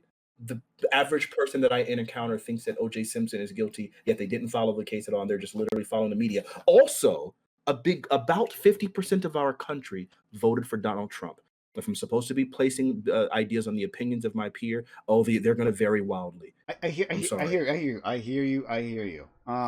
Yes. And I also hear what Joe's been saying, and what we've had a long conversation about this, like yesterday, and just in general, we've talked about this. That the law, right, justice systems are oftentimes a blunt force instrument to handle a problem that requires a scalpel, right? And so it's not the tool that is best served for this. So, if Joe's system were put in place, if she fleshed it out for you, right, like she talked about previously, right, but she fleshed out a system in which we could deal with these things outside of a necessarily judicial realm, but like we understand coming together as a community to handle a problem. Right? So this is not simply like the court of public opinion, right? This is people bringing these issues to the community, saying this is a problem, I need your help, right? And this is the evidence that we have. In that case, right, not just the court of public opinion, right? Would it be okay with the evidence that we usually get for these things? And so the person's not going to maybe lose their freedom, right? Maybe we want to get them to admit, like again, what Joe said previously, like admit that this actually did happen, right? That something bad happened. Maybe I didn't even mean to do it, right? Maybe I'm not the monster that Bill Cosby is, but maybe I didn't mean to do it, right? But to do that, we have to go through this process, this community process. So in that case, would it make more sense to have such a system? Well, one, I think that system would be really poor, and I'll explain why. Because I think punitive justice is absolutely essential for certain cases, especially for something like sexual assault. If I have a daughter and my daughter is sexually assaulted, simply the nigga having the space to be able to admit that he did it ain't about. I hope that he gets away so I can know it myself. It's not about you. It's about your daughter. It's about hold on. It is about the victim. It is about the victim, and I think that she needs her validation, and I think she'll get that validation when she recognizes Daddy loves me. And I can tell you what victims tell you. Listen. I know from having family members who have been victims of sexual assault that they want the person to. I know that not just from my family members. I know that there are plenty of people who think that people who sexually assault people should get the chair. So it's not like this idea of punitive. The idea of punitive justice isn't something unique to me, or it's not something that isn't espoused by the vast majority of actual victims. So then trying to paint it as if this is something that's foreign is absolutely erroneous. So I'll go on with the statement that I was originally making before you interrupted here. Okay, I'll go get a blanket because I'm really cold. I'll be right back. Got you. I believe that the idea that people should be punished that there should be punitive justice is not something that's unique to me. And I don't think I would ever embrace the idea that it wouldn't be enough. I went into a specific anecdote or a specific idea about myself if it was my daughter. And I don't think that this is a foreign concept. I think the average man, if they found out that their daughter or their sister or any other female that they cared about was sexually assaulted, would want punishment for the other individual, aside from any other validation. Yes, you want that validation, but that validation shouldn't come at the cost of the person actually getting some punitive damage done to them as well. So I think it's hard for me to even entertain the notion that we're going to forego punitive damage in order to give someone some emotional validation, which I don't think is enough. Okay. All right. Hold on. Because let's talk about this again. Like I've said before, and you agreed previously, right? You agreed that these things occur on a spectrum, right? That everything that we might construe to be sexual assault, and what a victim might construe to be assault, and then an assaulter, or sorry, the person on the other side anyway, might look at it, right? These things occur on a wide spectrum as to what we think is sexual assault. Okay, so understanding that, right? Understanding that in some situations, right, it's two individuals who've been within a loving relationship, right, and that things happen, and one of them feels that it was not either consensual or because I know we don't want consensual is not enough of a framework, but it just feels that this was assault, right? That this, like, they're usually fine, but on this day, for a number of circumstances, it was assault. That person, that victim, may not want the person they consider to have assaulted them. Let's leave aside their guilt for now. That person may not want that person, your assaulter, to go to prison, right? To get the chair, right? And that person could be your daughter, right? Who's been in a situation, doesn't want that to happen. So to simply say that well, every time they have to have some sort of massive punishment, when that's not the case, and then okay, understanding we're in some sort of spectrum here, right? Then understanding that we're in some sort of spectrum, that we're the situation where your daughter, again, since you brought that up, daughter might be, she decides that maybe this is worse than simply a lover's dispute or something like that went wrong, right? Maybe this is something serious, but still I'm not ready to go through all of the hassle, all of the trouble, all of the hurt, all of the pain, for me and myself, for this other person. Because within that justice system, we're in this punitive justice system, because of the barrier to evidence being so high, because of like what it means for me, what it means for him. It's just too much that I'm not even going to bother. So in that situation, I'm not even going to look for justice. I'm not going to tell my father about this. I'm not going to tell anyone. I'm going to hold on to this the rest of my life. Because that's all we have. That we only have that blunt force instrument rather than that scalpel. That scalpel that Joe is trying to imagine for us, right? So, like, wouldn't you want a separate system in that case, right? Where your daughter decides that that it's not worth it for me to get justice within the legal system. Maybe have a community-based system in which the person would first of all admit that they did it, if we get that, and then maybe get better, and then maybe not, and then also maybe not hurt someone else down the line, because your daughter could break up with them, and then this person, still not understanding what they did, hurt someone down the line. Would it not be better to have another system that allowed for that? Okay, please. I'm gonna answer this really succinctly. No, I would never ever advocate changing the systems because of the desires of a particular individual who thinks that something should be done extrajudicially. No. I don't think you change systems in order to clarify make something. one individual feel better. Can I just clarify something, Fanatic, just for the sake of like the conversation going forward? I reacted before, not because of what you said in terms of like whether or not a punitive thing is justified. I reacted because I, as someone who talks about this area a lot. I really don't like to use trauma and knowledge of trauma as a legitimizing force for an argument. So I get that you have people in your family who've been sexually assaulted and you've heard how they feel about it, but I could just as easily produce a litany of women who have the opposite opinion. I could just as easily sit You could here. not. In the United States. I got it. Go ahead. Finish your point. I'm sorry. Finish your point. I'm sorry. Okay. Well, first of all, I don't like trauma as a passport in terms of like being able to use it as something that gives you the authority to speak on a topic. I'm not saying. I wasn't saying that. You sort of did. No, you didn't. I'm sure you didn't mean to, but it is what you did when you made that point. You used other people's trauma in order to legitimize your point of view. And I could sit here and go, and I never will on a panel. I never ever will talk about any of my trauma. I won't bring up other people's trauma. I don't think it's appropriate. And so I get that you think that other women don't want rehabilitative justice and that other women want punitive justice because maybe that's what the women in your life want. But as someone who works in this area, I can tell you overwhelmingly qualitative research in America as well as Australia finds that most women, more than anything, want honesty and accountability from their abusers, something that is not fostered in a legal approach, which is punitive when it comes to sexual assault. Okay, I look forward to you being able to supply me with that and with that data that would suggest that.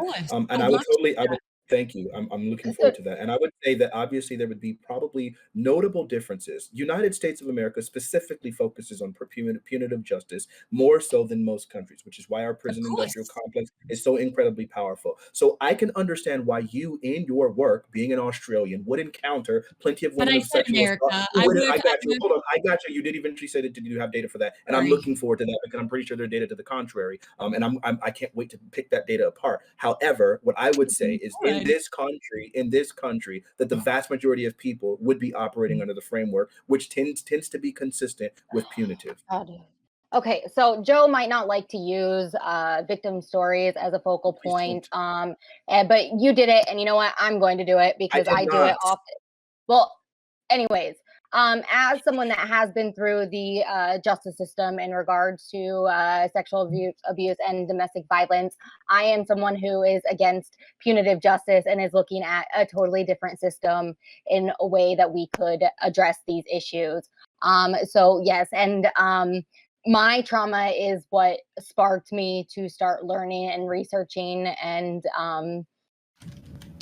devolving into all of this information that I have learned. So no, I'm not an expert because of my trauma. I wouldn't even say I'm an expert because I've learned this, but there is a vast majority of victims that what Joe said that want accountability. So I'm an American and a victim, and maybe that will back some of that up more with Can I incredibly sorry. I got it. Listen, I'm really sorry that you went through what you went through. I think it's absolutely atrocious. I think it's disgusting. I think rape is one of the most vile and grotesque things that any person can do. I think probably the only thing worse than that is murder. But in some ways, I think rape might be worse, or sexual assault could be worse. I think it's completely awful. I wasn't making the statement as if this was literally every person. I don't think that that's the case. I think that there are, whenever you're talking about the human condition, you should never use absolutes or rarely ever. And I think this is not an exception. This is not the exceptional case where we should be using absolutes. And I didn't intend to do that. And I don't believe that I did in my speech. But if you guys interpret it as an absolute, then that's just wrong. I don't think that this is absolute, but I do think that the vast majority of people, and I think when it comes to things like traumatic things like rape and things, I think that the trauma, there is a psychological thing that they talk about called secondhand trauma, which happens for a lot of people. And this is something that psychologists are trained to deal with. And so sometimes it goes beyond just the individual who was raped to their family members, to their offspring, to their relatives, to their parents, to their whatever. And I think at that point, the idea that Americans in general focus on punitive justice was more what I was speaking to, as opposed to just the individuals. Although I would still maintain that the vast majority of individuals in this country are comfortable with people getting punitive damage when it comes to that. But we can revisit this at a later time. I think I really do need to go. If you guys have any closing statements, I'm willing to hear them. Can I ask you one question? It's totally different from what we were just talking about. This is okay. Fun times. Imagine us, 5 of us. We're sitting around playing some music. You're playing on the piano. I'm doing a little bit of singing. Or maybe we're smoking a little weed. Who knows? We're just like chilling. We're having a fun time, right? Get silent for a moment. We're all in our like weed thoughts. and I say to you, hey, like there's no lawyers here, there's no groupthink, it's just us. Do you think there's any chance Bill Cosby did it? Are you, because I'm not saying, I just want to know. I just want to know if it's just us, we're chilling with the blunt, playing music. No, I don't need it to be just us. I think there's a chance, but I think there's a chance for so many things. I don't think I don't think But I've encountered in studying it, okay, there's any evidence that supports that he did. do you think he probably did it? I don't know. I could not say he probably did it. Stop. Even just instinct. Do you think come on, 50, 60 women? Come on. Maybe, probably. That's not enough. I'm sorry. I'm not gonna. I don't modify it based off of just the number of people. I think that doesn't work that way. I'm sorry. I guess. Listen. Look. Wait, hold on. Really quickly. Listen. You never have to appeal to like the idea that I'm on a panel in order for me to be honest. I'm always gonna do my best to be honest, and I literally don't believe that there's good evidence to suggest otherwise. That's what I'm basing it on. I can't change that. If you show me good evidence, I'm willing to entertain it. My spliff circle was to see, because of your comment about like groupthink. So I was like trying to get you away from any groupthink where there wasn't. I was seeing if you were contrarian or like what was going on, or like, so I was just seeing if, just based on instinct and feeling and the fact that, 60 women feel super, and you just said all that stuff that you think that rape in many ways is worse than murder. And you just said how upset you would be if your daughter was raped. And I'm thinking there are 60 people's daughters who feel this has happened that don't get any justice in the legal system. So I'm just wondering if we were in a spliff circle, hand in a blunt around, if maybe you would give me the fact that maybe he probably did something shady, right? That's all I'm asking you to give me. If you would give me that. And it sounds like you wouldn't. No, that's too much. I can't say that he probably did anything shady because I don't think there's any good evidence for it. And again, I do think that these things, I think it's the posturing, right? Like there's a bunch of things where you like make this statement like, well, I don't know, there's 50 women who feel that they've been raped. And I think that's what's already been assumed by the conversation is, do they actually feel that they've been raped, or are they lying? Are they doing this for a paycheck? And I think that's been like the material of this entire difference right here.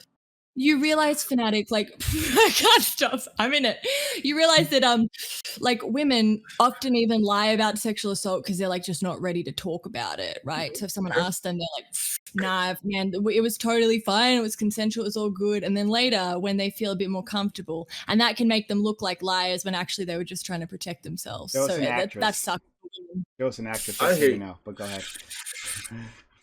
I'm not holding it at all. I'm not getting high. I'm going to green straight out. So just be ready for that. Yeah, I feel you. Listen, I feel like a lot of times people do that thing too, right? And people do lie about having sexual encounters. I'm sorry, I just wanted to be silly. I'm not a good actor. I can't do it. I feel cringe. Take another puff. I can't do it.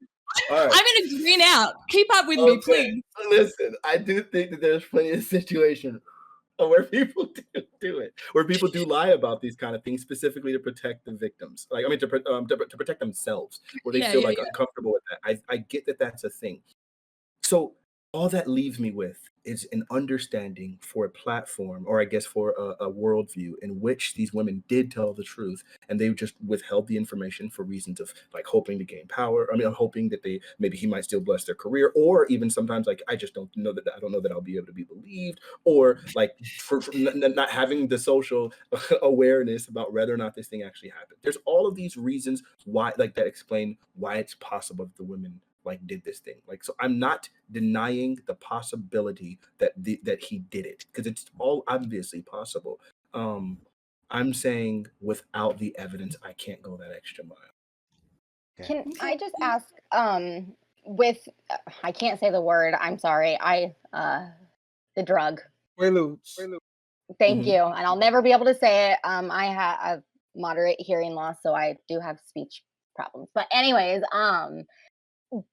how there's a very big difference between bringing a sedative drug with intent to have sex with women than bringing some alcohol and weed and intent to have sex with someone. Like, I mean, that drug specifically is like, I mean, it's very different from weed. You keep bringing, like, you had brought up weed, and I know you're trying to go and stuff, but that's what I was trying to get at earlier with the, like, admitting to it, because he understood the effects of the drug and got that prescription with the intent to have sex with women.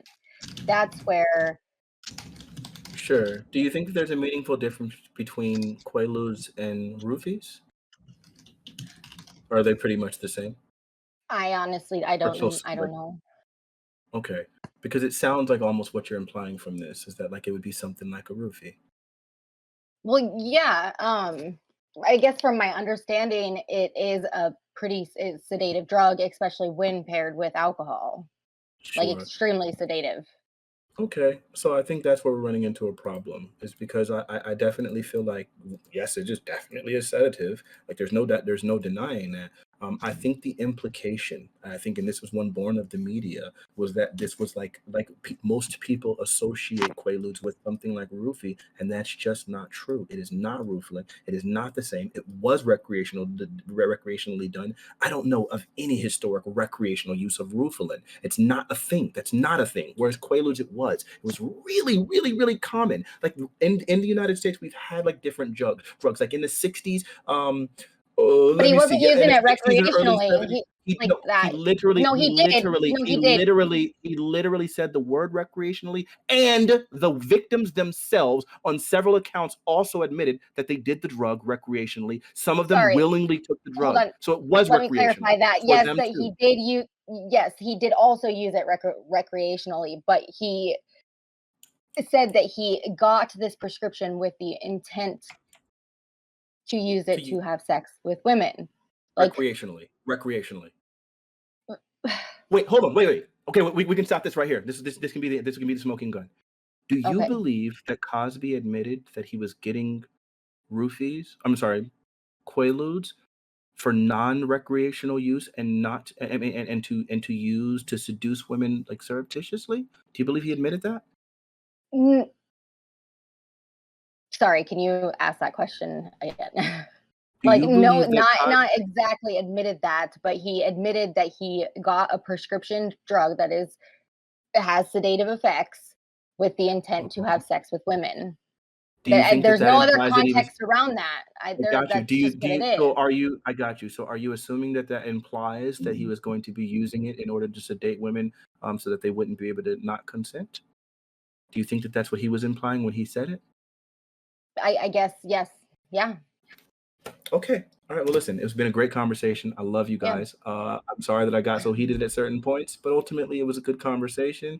Listen, next time we'll pass a blunt around. I'm terrible. I'm a terrible actor. Can it be real? Really yeah. Well, thank you for that. All right, bye. I'll get you one day. I'll get you to admit you maybe did something morally. We'll just keep. Okay, we'll work at it. I don't know, a problem. All right, love you. You'll have to get you really high. Yeah, it's gonna have to be some real high. You're gonna have to get me to lie. Peace. I don't want you to lie. Bye. Okay. GSU, did you have anything else you wanted to add to all of this? Yeah. Joe was making me want to go get alcohol. I don't smoke, but I do drink.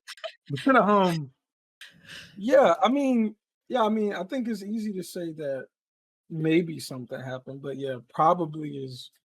I think it's dangerous territory to make those kind of claims when you haven't seen evidence, and you have seen evidence that look really weird, right? Well, that's the thing that's weird. I think. Yeah, I think so. So a lot of people in the chat have been like, "Hey, Gambit seems to write off the women's claims," right? I think that's the claim that y'all are making, right? These women make testimonies, and we're so quick to write them off, and why, right? And I would throw back the same question, because there's a lot of evidence to show that some of these women said specifically, in the case that we're talking about, there was a lady on the stand who said, "I did this for financial gain." So why are y'all so quickly to say that our narrative has to be somewhat faulty, given that there's I don't want to say vast, because I don't know how we substantiate that, but there's a good amount of evidence that shows that there is a counter narrative that falls coherently in line with what we're saying. So a 40-1 probability here? Well, one person came forward and said, I don't know what the no. I don't know the exact numbers either. So what I'm saying is that, let's just 40, 50, 49, 60, however many women came forward, right? compared to the person that said that they did it for money. So that's the probability you're dealing with, and you're siding with the 1%, the 40 to 1, No, whatever it is. it's not 40 to 1. So I don't know the exact numbers, but well, I don't either, but tell that's you, not the point. no, this is no, go ahead. Can we consider this, right? The opposite. Looking at the like, if we look at your argument and see, like, what does that actually mean? What does that actually mean, right? Say that 60 women have given this testimony, right? And to say that 60 women are all lying, or have all decided to take the Joe, we can hear you typing. Sorry. No problem. Have all lying, have all decided to take the professional risk, the risk to their lives, right? The risk to their families, to damage all of that, for maybe a payout, right? 60 different from all walks of life. All these women have decided to do that, right? And that Bill Cosby is now, you're not even say definitely innocent, probably innocent, right? Like, yes. Maybe, like, from, like, does that sound a little ridiculous from the other side? That 60 women have said this. And well, look, I can even stipulate that there's liars. Let's say that 10 of them are liars. Let's say 6 of them are liars. Does that mean 50 women are also part of this? Now, is this a conspiracy? Or did they, if it's a conspiracy, maybe even seems more likely than 60 individual women all making these individual decisions to do exactly this. When they know, and women know this better than us men, they know the consequences of making a rape allegation, right? So, like, could you admit that sounds kind of weird? What do you think? No, it doesn't. No, yeah, it doesn't. So I can answer this really easily. So,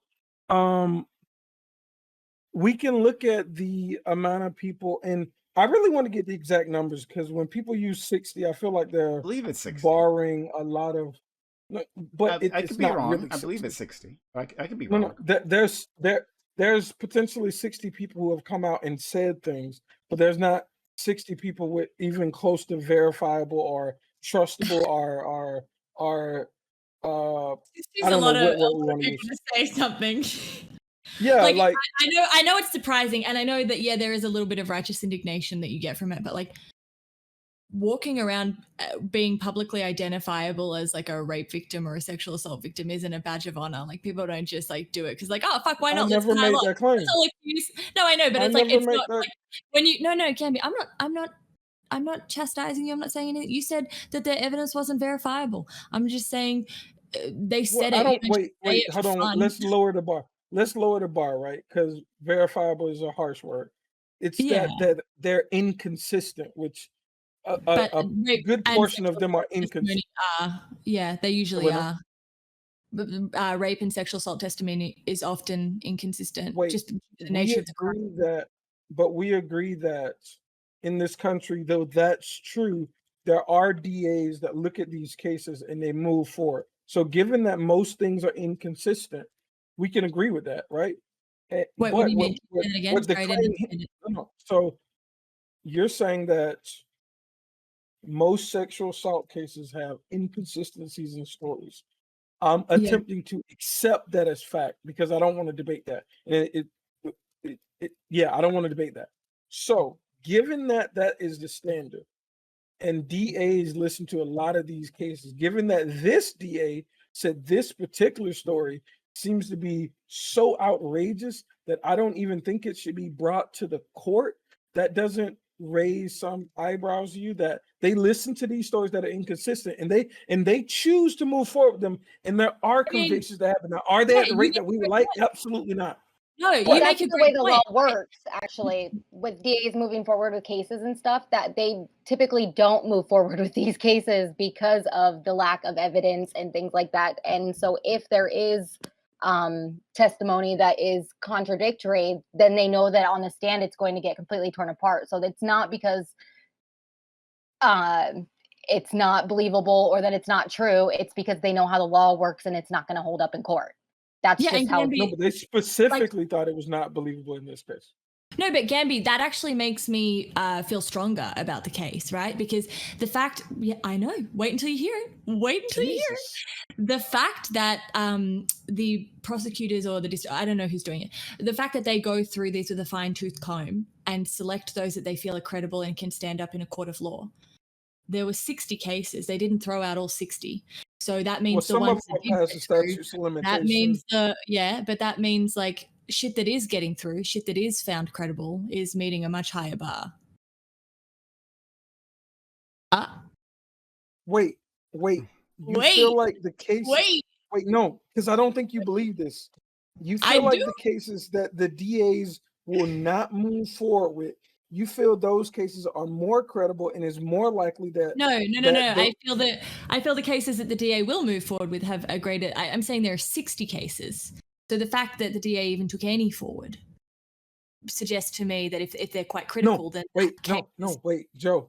Yeah, because I know you said you didn't follow this. The DA in this specific case did not want to move forward with it. There was pressure on the DA to move forward, and that's why they decided to. The DA in this case looked at Andrea Consonant and said, "There's no way I'm taking this to court."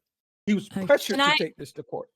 Can I just say one thing? Just like, fuck Bill Cosby, he's a rapist. I needed to say that once because I've been so nuanced throughout the whole thing. I just need everyone to know that fuck Bill Cosby, he's a rapist. I believe these women. Fuck that loser. He's a fucking rapist. Yes, indeed. And now we can go back. Yes.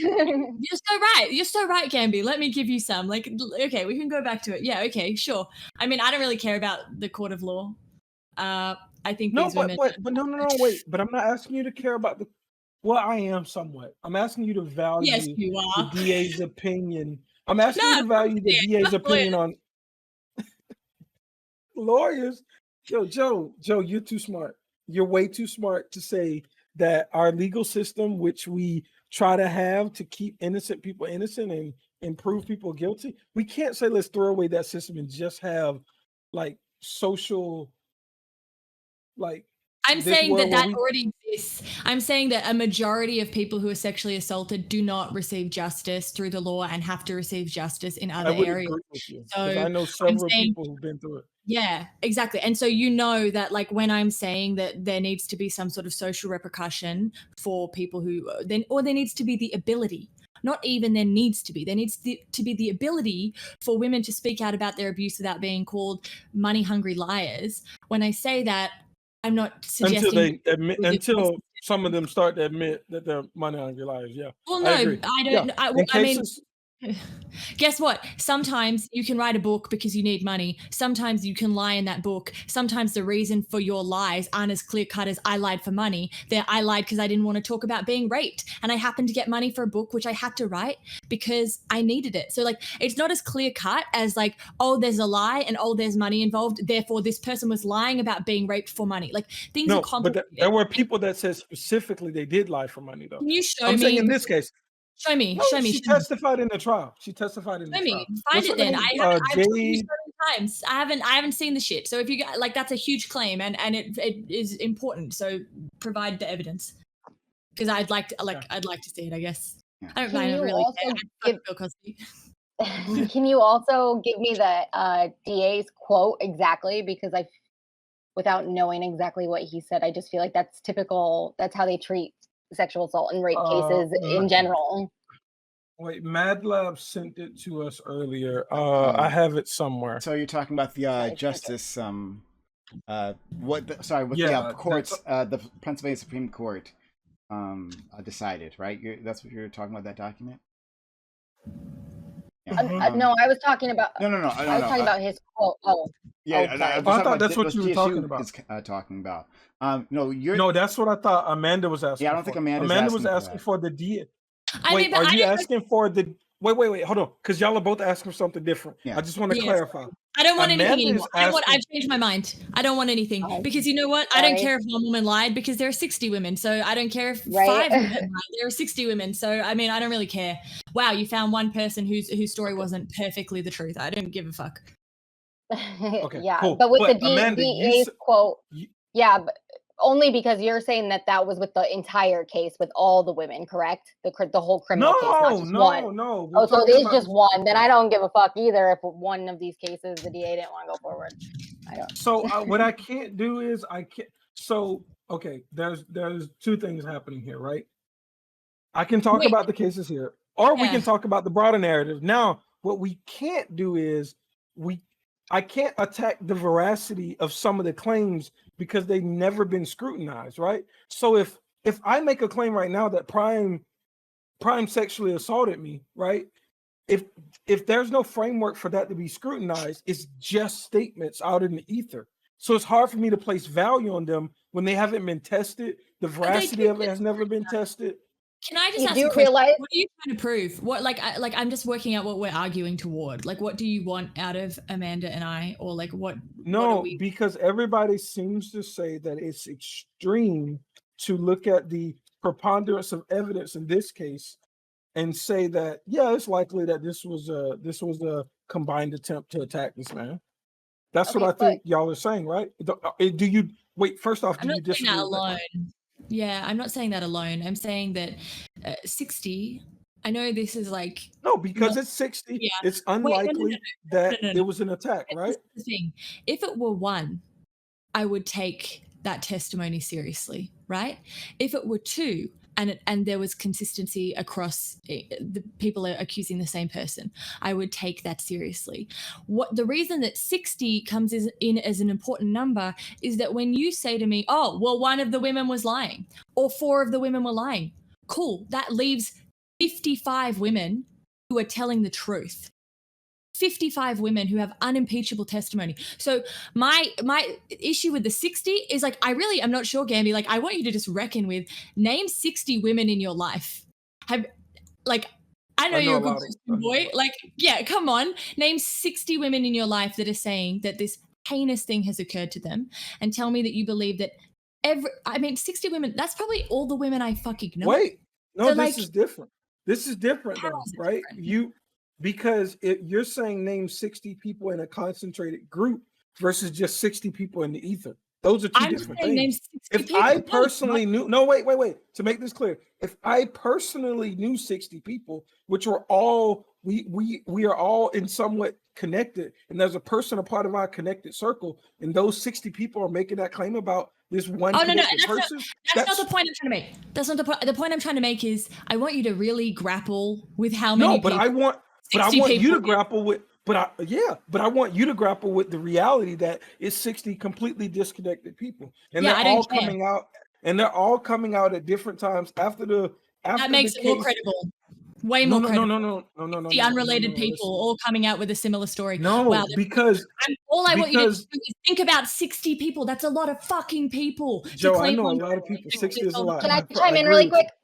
Yes. We should put 60 people on this panel. It's a lot of people. I promise. I promise it's a lot of people. Go ahead, Amanda.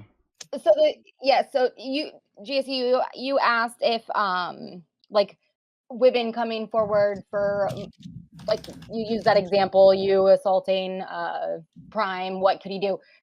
There is the civil procedure here, and Cosby could have turned around and sued these women for slander, libel, anything like that.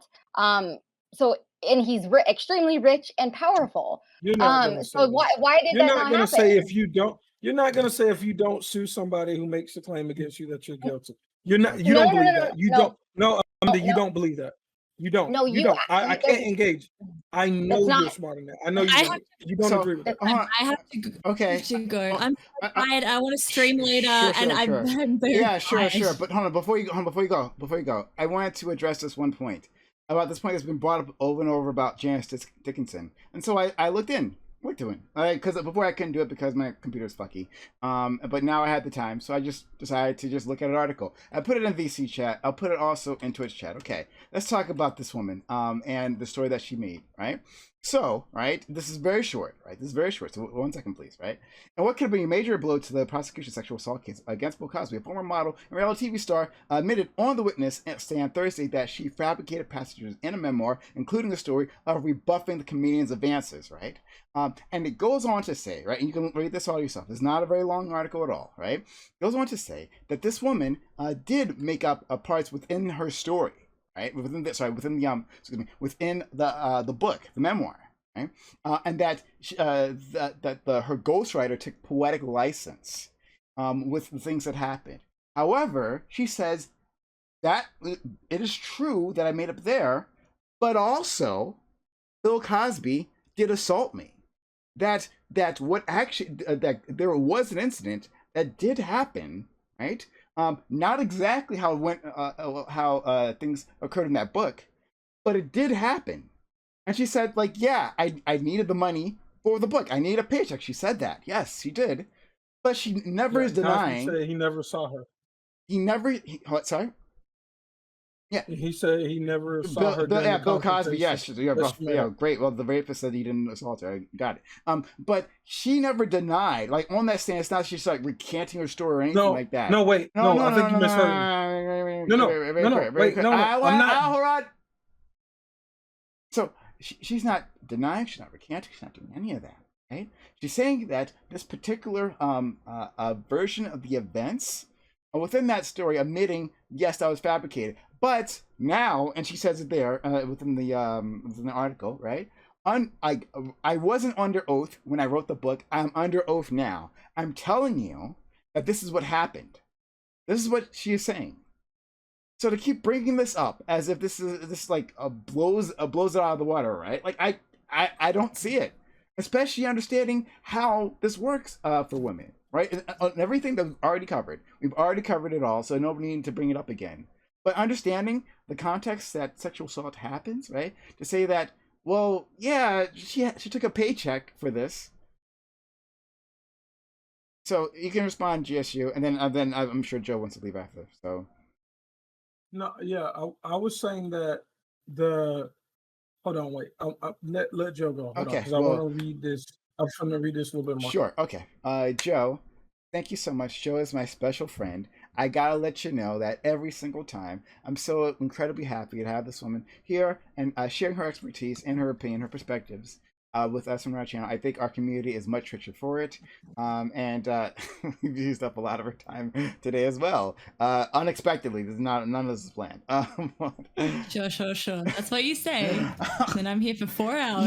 You were in the chat like, oh, is Fanatic gonna be Fanatic gonna be there? Okay, yeah, it's not just on you. Okay, but Joe, I love you, and everyone, you should go follow Joe, !Jo in chat. Because she has a Twitch channel which she might be streaming a little later, right? You know. I'm streaming tonight. I write my chapter and then I'm gonna stream. Okay. That's the plan. Oh, good. I like that. Are you singing tonight? And I might sing. We'll see. And she also has a YouTube channel, right? Where she's going to be dropping a new video very soon. She dropped one video before it blew up the internet. It was amazing. It was fantastic. I knew it was going to be because of my friend Joe. She does great work. She's going to make another one. I know that's going to be amazing too. You don't want to miss out on that. So !Joe in chat, right? In case you missed it before, right? !Joe. Go follow her on Twitch and subscribe to her on YouTube and like and comment on her videos and tell her how great she is. So I know. Anything else, Joe? No, come hang out with me if you want. Otherwise, see you around. Thanks, chat. Love you guys. Long time. Bye. Love you. Bye. I watched her video today for the first time, and I actually dressed like a bimbo as a joke because I told her I was going to, and then there was like 900 viewers, and I was like, I'm putting my sweater back on. Yeah. That's pretty funny. Right. Mixed even Wolf wants in. So for a second. But yeah, I want GSU to get a moment to read that article. So you can respond to what I said. But yeah, Mixed Fabian Wolf, you're in. There she is. Yeah, you're in. To my honest, if you've been following us for Oh my god, this is like ages. Oh my god, talking about this. And you've been enjoying this conversation. This is a tough conversation. It's a serious conversation, but we have these serious conversations all the time, talking about these things, trying to explore these topics. And we have lighter conversations. We have funny conversations. We have off the wall topics. If you like any of that, please give me a follow. If you're just finding this channel right now, give me a follow. And make sure your notification bells are on, because I do this all the time, 6 days a week. 6 days a week. I'll be back tomorrow, and the day after that, and the day after that. I'm not ending yet, but I will be back, right? And you don't want to miss out on all the things that we do here. So consider following the channel. Make sure notifications are on, so you never miss out on what we're doing here, because we're doing a lot. And also, if you want to support this channel, want to keep this content alive, right? You want to keep this content, this channel going and growing, I need your help. $5. $5 is all it takes to keep this channel in one piece, right? Allow us to keep doing all the things that we do. We do a lot for you. We do a lot, right? So consider subscribing to the channel. We get emotes, expert emotes in chat. Expert emotes in chat. It shows you the emotes that you get. You get ad-free viewing when we're on the open panels. We're in a private panel now, so I haven't played ads, but usually I'm just like spamming ads, whatever, right? But you want to avoid all that, you want to see like the full show, then consider subbing to the channel. Thank you, Nine Socks, for gifting us sub. Nine Socks has been an amazing supporter. You can month sub, so give the channel continuous income. That's another option, right? Sub for 3 months or 6 months, and save a little bit of cash when you do this. So, as well as you can use your Amazon Prime / Prime Gaming here on this community. I'll give you 1 free sub per month here, because we do a lot for you. Consider helping out the channel that way. Or you can gift bits, or you can gift subs like a good friend Nair Socks just did. It does help out the channel. It makes this all possible. It isn't possible if the community, like people like you sitting at home, if you weren't supporting. I can't do all this without you. So thank you all for sticking around. If you've stuck around this far, this long of a conversation. Thank you so much for doing that.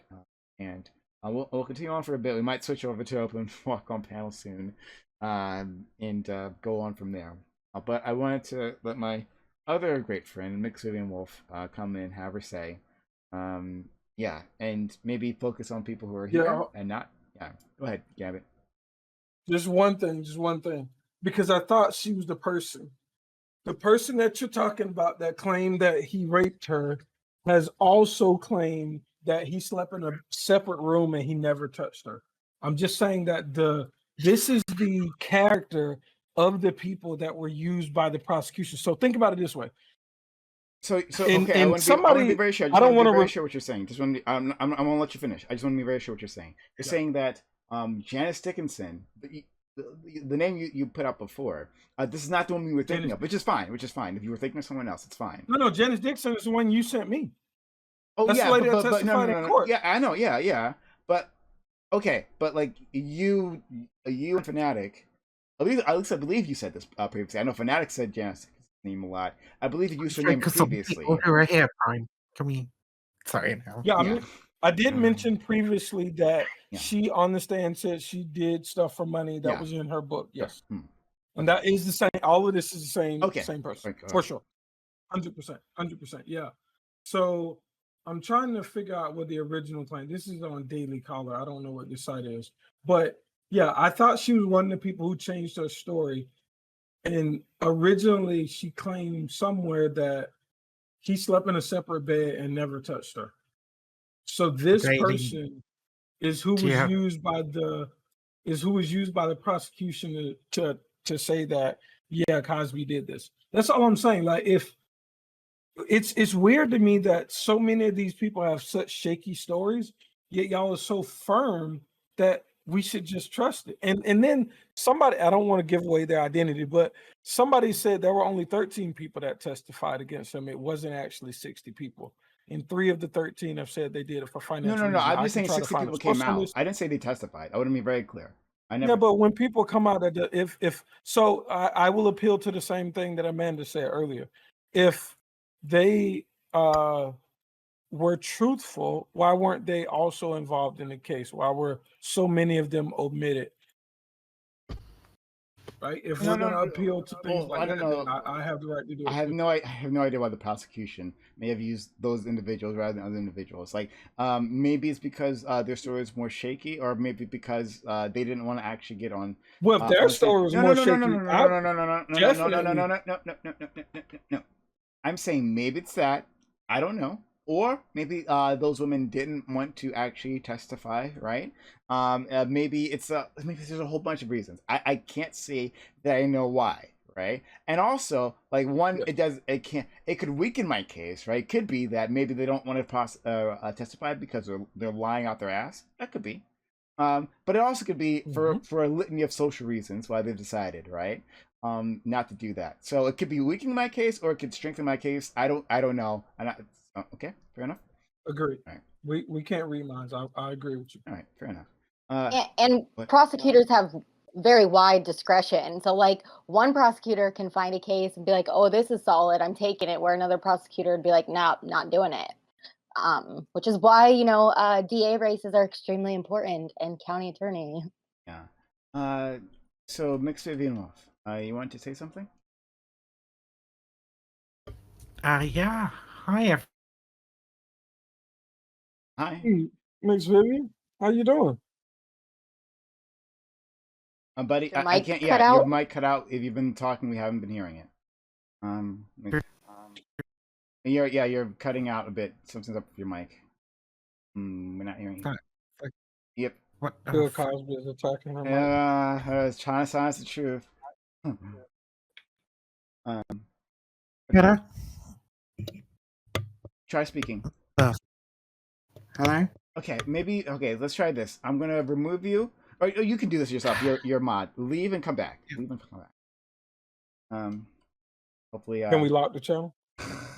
I'm joking. I'm joking. Hello. Yeah. Hey. Yeah, we can. Hey. Great. I have no idea what the fuck went on there. There was something fucky with Discord, apparently. Socialist mics, let me tell you. Go ahead. Yes. Well, fucking Blue Yeti like every other cunt. You got the socialist version. You got the wrong version. You should have got the capitalist version. I got a fucking Yeti Pro, okay? Anyway, it was made by union workers. No, I'm playing. I'm joking. Go ahead. Oh geez. I wanted to say, like, a lot earlier, in fact, that, like, the kind of systems of justice that are being proposed, right? I think Fanatic said, like, he didn't believe in a system of justice where, like, an innocent person could ever, not one, could ever be sent to prison. I don't think not sent to prison, but, like, could ever be found guilty of a crime and suffer the consequences. I just don't think a justice system like that exists. And I think if you're advocating for that kind of thing, you're advocating for a justice system in which, like, rapists just get off fucking scot-free. Because, like, rape cases are, like, notoriously difficult to prosecute. They're already incredibly, like, under-prosecuted because of how difficult they are to prosecute.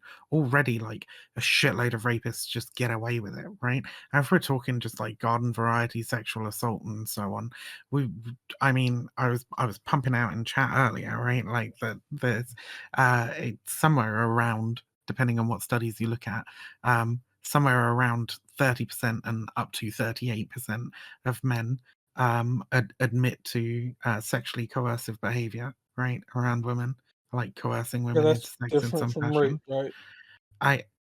Okay, cool, thanks. No, I'm asking you. I'm just trying to understand your opinion. I mean, I started off with, like, if we're talking, like, just garden variety sexual harassment or sexual assault, right, is what I said. So, yeah, I mean, I would consider that at the very least, like, sexual harassment, sure. I think if you're trying to get a woman to have sex against her will, like, you're trying to rape her, aren't you? Really? It's because people feel like,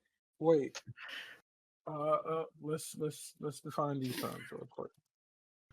But I didn't even go so far as to equate those actions with rape, right? I think there's an argument to be made that if you're trying to coerce somebody into having sex with you, right? If you're trying to get them to have sex with you against their will, then yes, for sure, that's rape. Yeah, no, that's rape. Well, Okay, cool. not Right. the act So, of trying, but oh, doing it. Yes. so you'd go further than you'd go further No, than I no, would. Yeah. no. Wait, no, I didn't. You I just said did. that if you're attempting to get someone to go against their will, that's like, I don't know if there's a conspiracy to commit sexual assault. If you do it, that's definitely rape. I think everybody would agree with that, right? That's not further than you. That's spot on, right? Well, no, so I mean, coercing somebody into having sex with you can mean all kinds of fucking things, right? It can be like, Well, I don't know. The definition of I the don't think definition I know what the definitions to are. I don't think that the average person would say it's rape if somebody says I've got $10,000 and a really nice car, right? And they don't. Okay. And yeah, you for know, sure. I'll take you out to dinner every night for the next Okay, month so if you fuck let me, me tell you what. right? Let me tell you. And the Hold on, woman wait, fucks Vivian. and the woman This is does it. real Like, I easy. don't think people would call that rape, right? But you've Vivian, just this is admitted really that easy. would be. No, what? Yeah, because you're trying to stop me. Okay, listen. I'm Remember I not said, trying hey, to listen. fucking No, straw man listen. you. Listen. I'm trying to I don't know why explain to we're you why so hung you up are. on this. Okay, I said, hey, wait.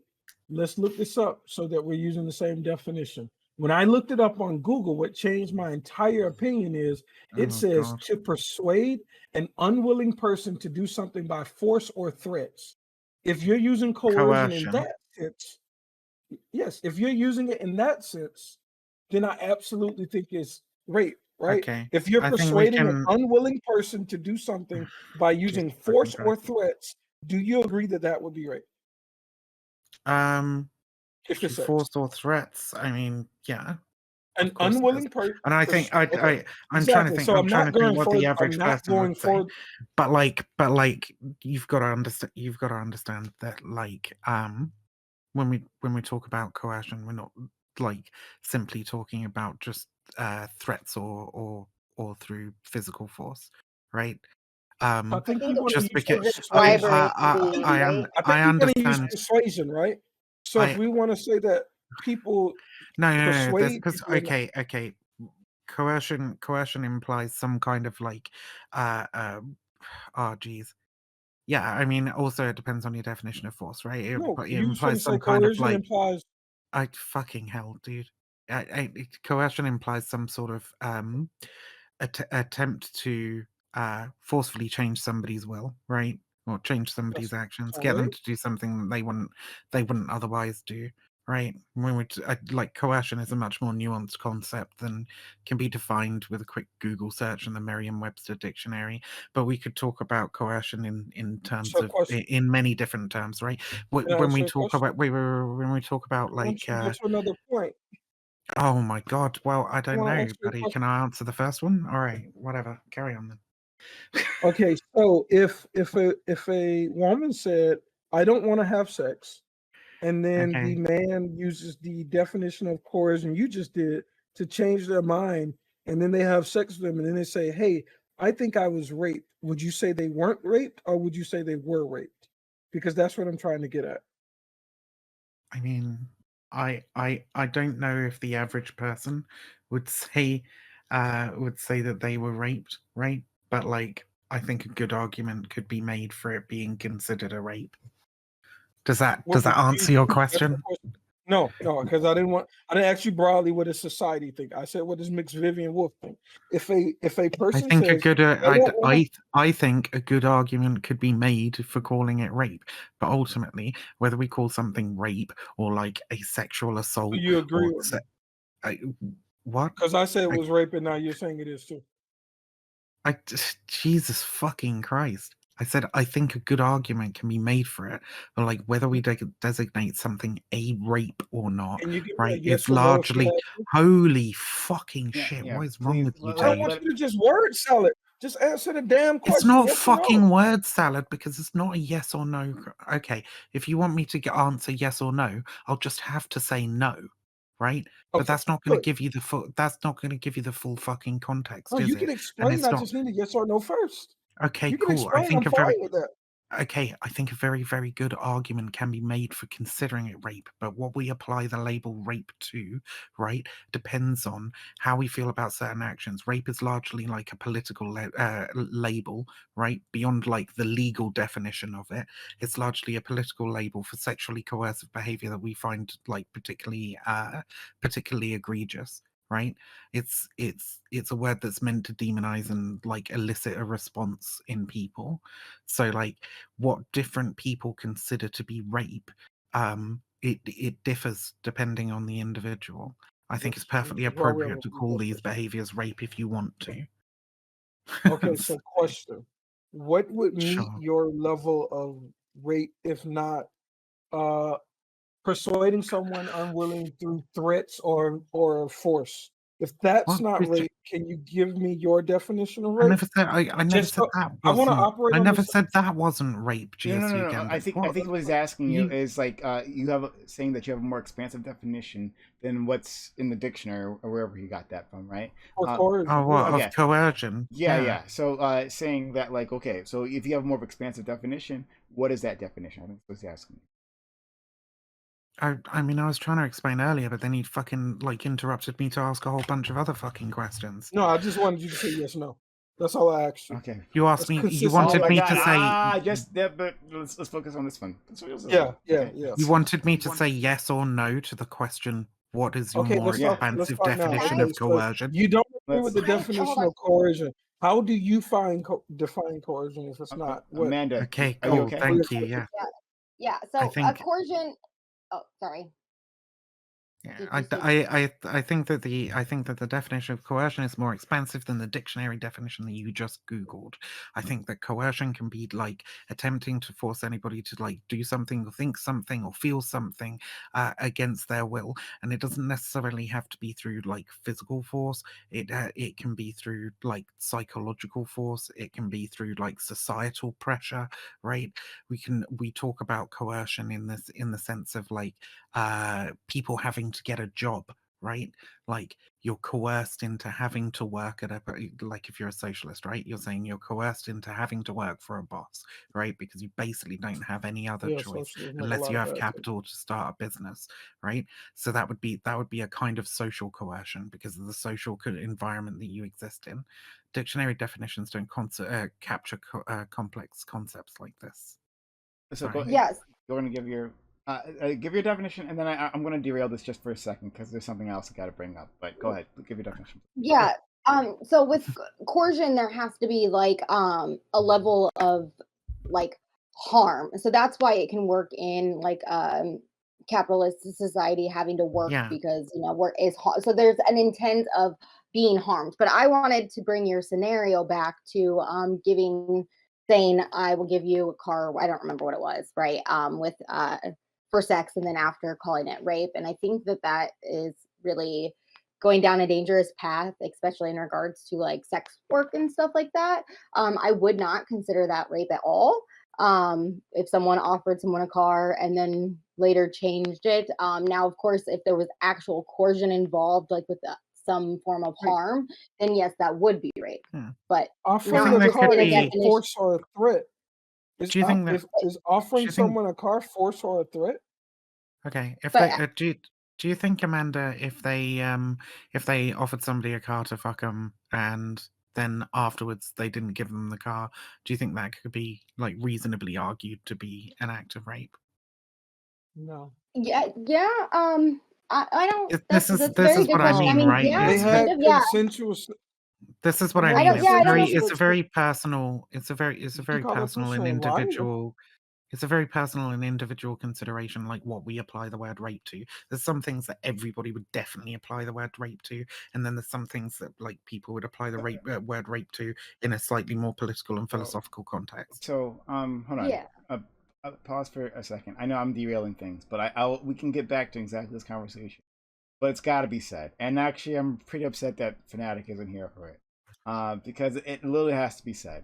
So thank you. Shout out to the Merles. I'm not sure if he's still here, but the Merles, who I think is an actual attorney, was so kind as to send me the actual testimony. Right. And it's been a long time since this happened, so it was helpful to actually read it. Right. So I looked at Janice Dickinson's testimony, right? And the more I'm looking at this, the worse Fanatic's case is. I gotta say that. So I'm gonna read you what it says in that testimony. And remember, the reason I'm doing this is because Fanatic continuously brought up Janice Dickinson, right, as a reason why not to believe the testimony that was given, right? Like that we have a person who took a paycheck, right? And that testimony is less believable. Okay, so I'm gonna read from this. So also I'll put this in chat. The Merles did this, so I'm gonna put this both in Twitch chat, and I'll put it also in VC chat. So you can all take a look exactly what I'm reading, and you can say that I'm not lying. So there you go. All right. This is on page 39. So if you just hit 39 of the, it's page 39, you'll find this, okay? Question from the, I guess, cross-examiner. And you take pride in this book, don't you? Answer from Janice Dickinson. I took pride in the fact that I was able to get this book done so I could have a paycheck as a single mom to feed my children. That's interrupted. A question. But you describe in a very specific detail what you claim happened in Lake Tahoe with Bill Cosby, correct? Answer from Dickinson. I didn't write the book, sir. Question. But you know what was in the book. Answer. I told Pablo and I told Judith Regan exactly what happened to me, and I have sworn declarations from both of these people that will back me up on what actually happened and how they took poetic license. They took poetic license. Question. The book is authored by you, correct? It's by Janice Dickinson, is it not? Answer. I told Pablo Fanjivs, I don't know his name, my story. Question. But you are the author of the book. He's your ghostwriter, correct? Answer. Yes. Question. He also was a ghostwriter for OJ System, correct? Answer. I don't know. And the question. He ghost wrote a book, If I Did It. Answer, yeah, I know that, okay? Question, so he's a ghostwriter for O.J. Simpson, and he's a ghostwriter for you, correct? Yes, is the answer. Question, and you describe in a very specific detail your trip to Lake Tahoe to meet Bill Cosby, correct? Answer, yes. Question, yes, you tell a very different tale in this book from what you described today. True? A, yes.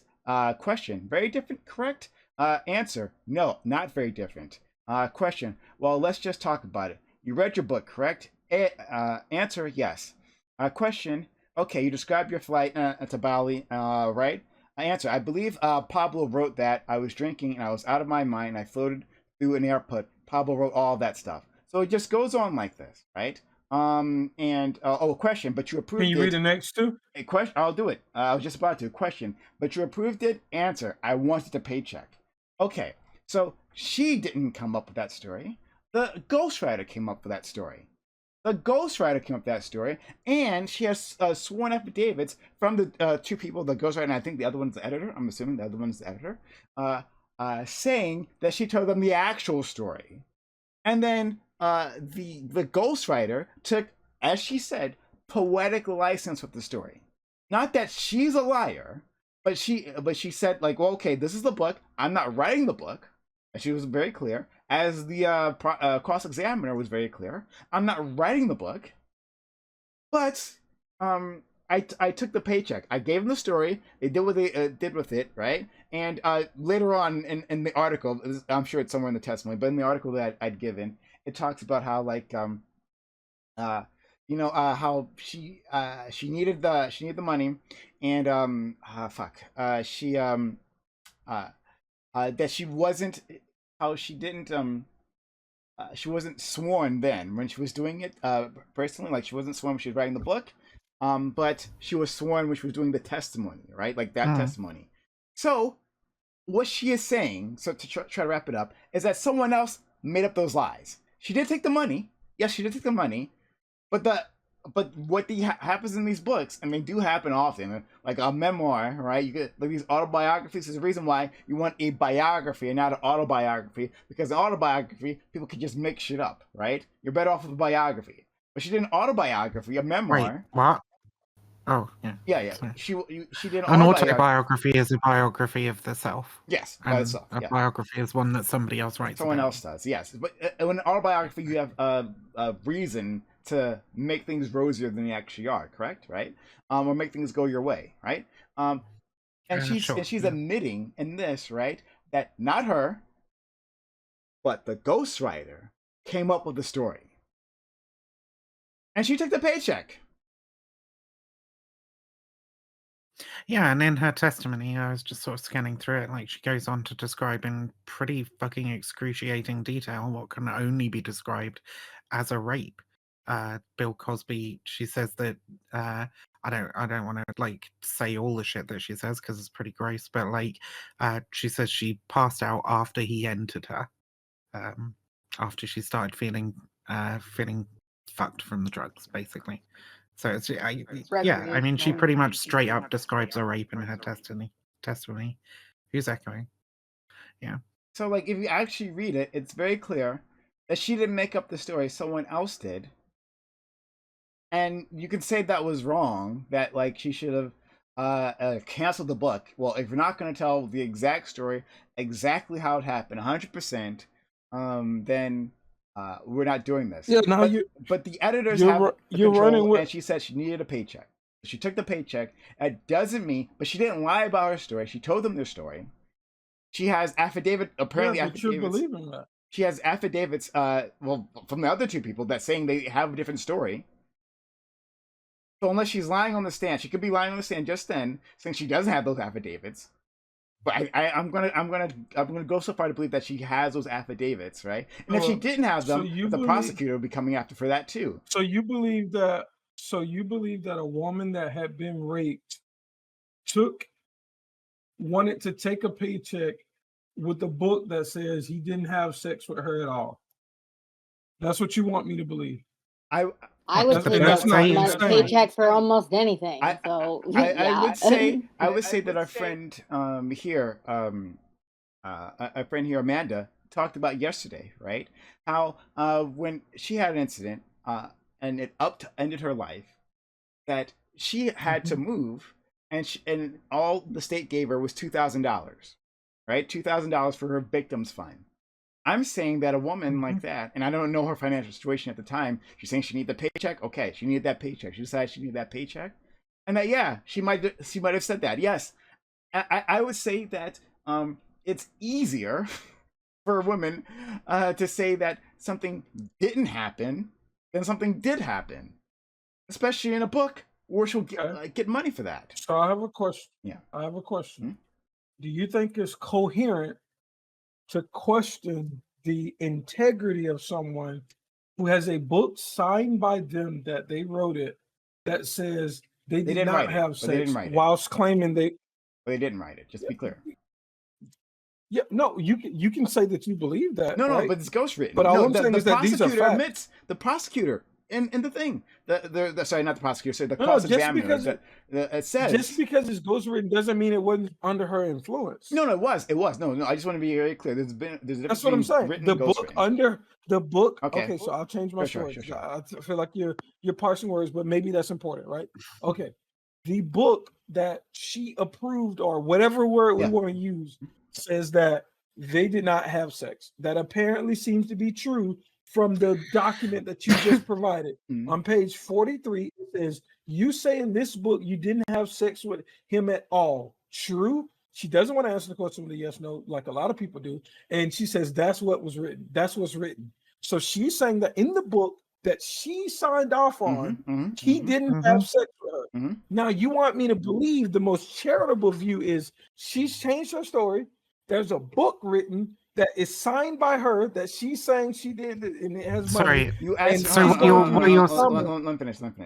But I'm supposed to, but it's supposed to be believed that it's incoherent to question her credibility. No. I'll answer your question. I'm going to answer your question right now. You're saying, is it wrong to question her? Absolutely not. It's not wrong to question her. Absolutely, you put her on the stand like it was done. Absolutely, you say that there's a discrepancy in your story, right? Just like any other case, discrepancy in your story. Let's talk about that. And she did talk about that. And she's no. But remember, discrepancy. Not even take that back. I'm gonna take that last sentence back. Not even in your story, because she told, according to her and according to like these affidavits she's saying she has, right? According to her, she actually told the true story. And the editor later on in that article, I put out, I don't know where it is in this in this thing, right? This We're not going to include the rape. Yeah, the editor said we don't want to include the rape. That's what she's saying. The editor told her we don't want to include that. So go back what to that you're ABC saying, article, right? Yeah. So and I'm gonna wrap it up now. I'll pass it to you, Vivian. So right, she's in a situation where there's a book deal where she apparently needs a paycheck, right? We're just gonna have to believe her on that she just apparently needs a paycheck. The editor says I don't want to include the rape. The ghostwriter takes poetic license with it, right? Despite knowing the actual truth, right? And she signs off it again for that paycheck. And then now she's saying, okay, I acknowledge that the book was written how it was written by someone else. I acknowledge that I signed off on it. But that wasn't the truth. And I didn't have it didn't seem like I really had a choice in the matter. I needed the money. You can question her integrity for that. You can't question her integrity. She did that doesn't mean she's lying.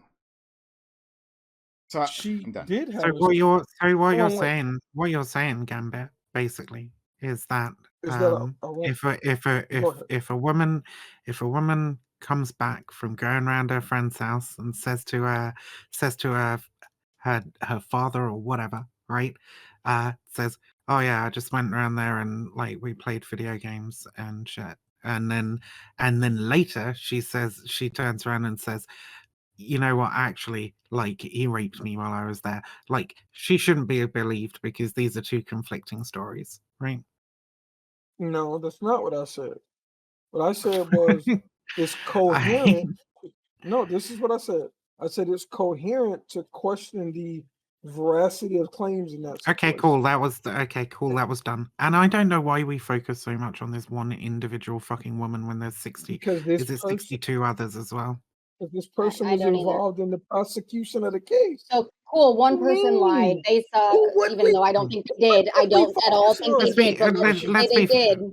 Let's flip that out and talk about the 59 other women.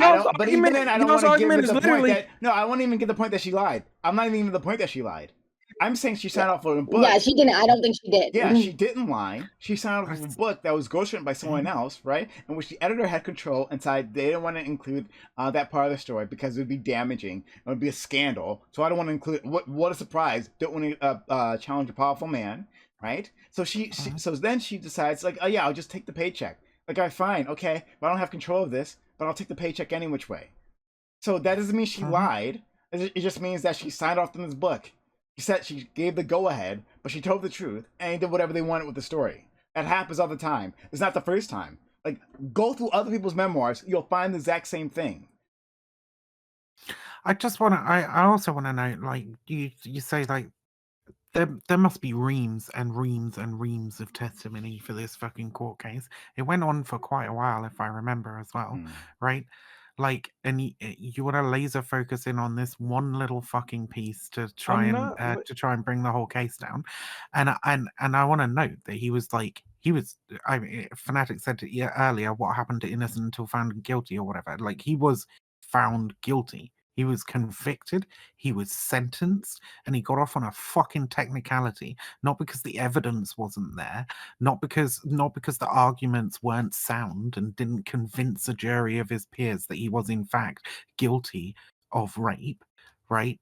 But he got off because of a procedural fucking error, because he was offered a deal for immunity on another case, right?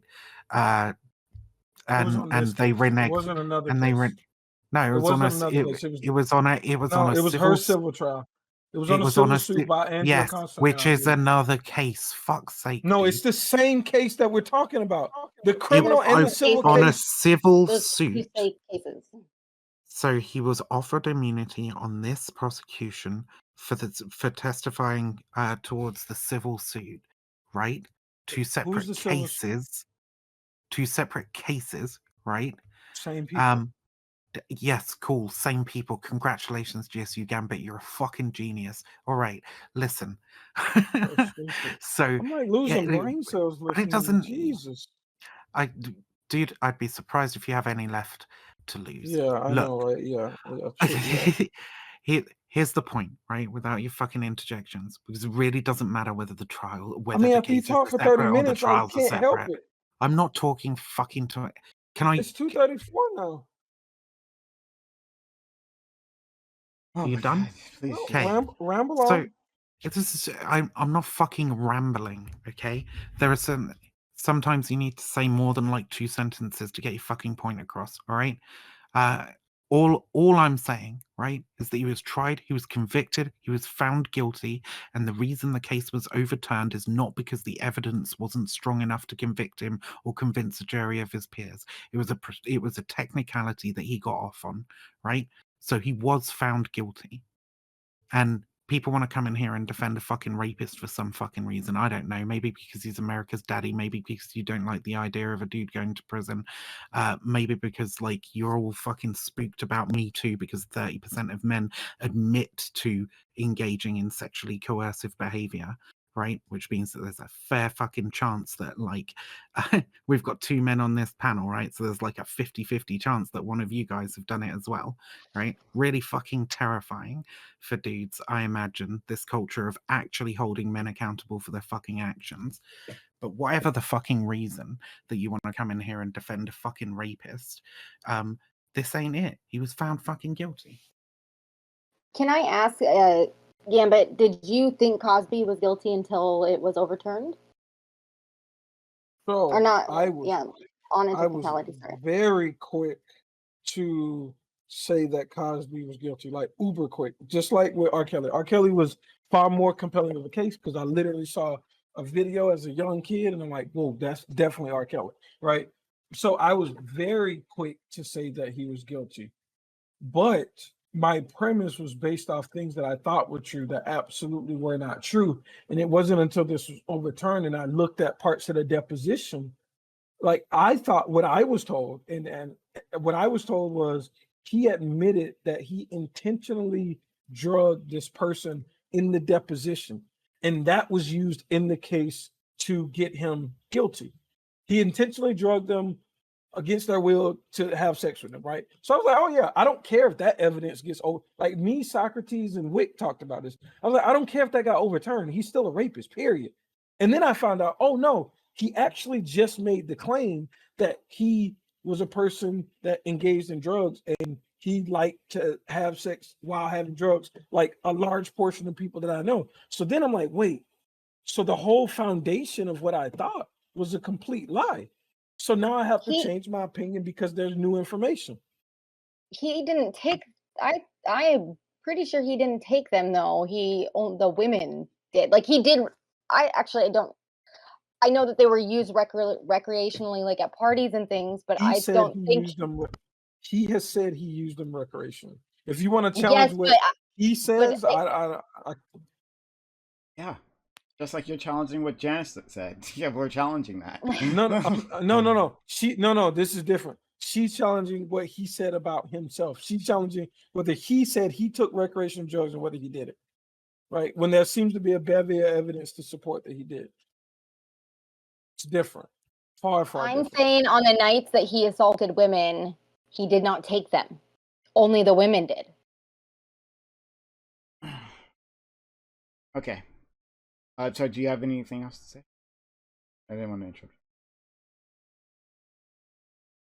I don't know how I respond to what Vivian said. It was like a 10-minute monologue. I don't know. Okay. Vivian, did you want me to respond to something that you said specifically? Was there like a question in there where you wanted to get me to answer something, or were you just expressing your feelings? And I'm not trying to say that in like a condescending way. I'm just trying to understand.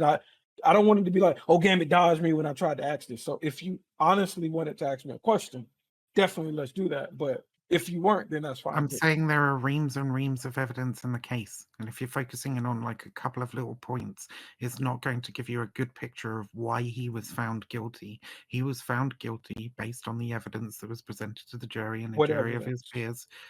And what do you mean, what evidence? Okay. Yeah, what evidence was compelling to you? That's the same question I asked everybody.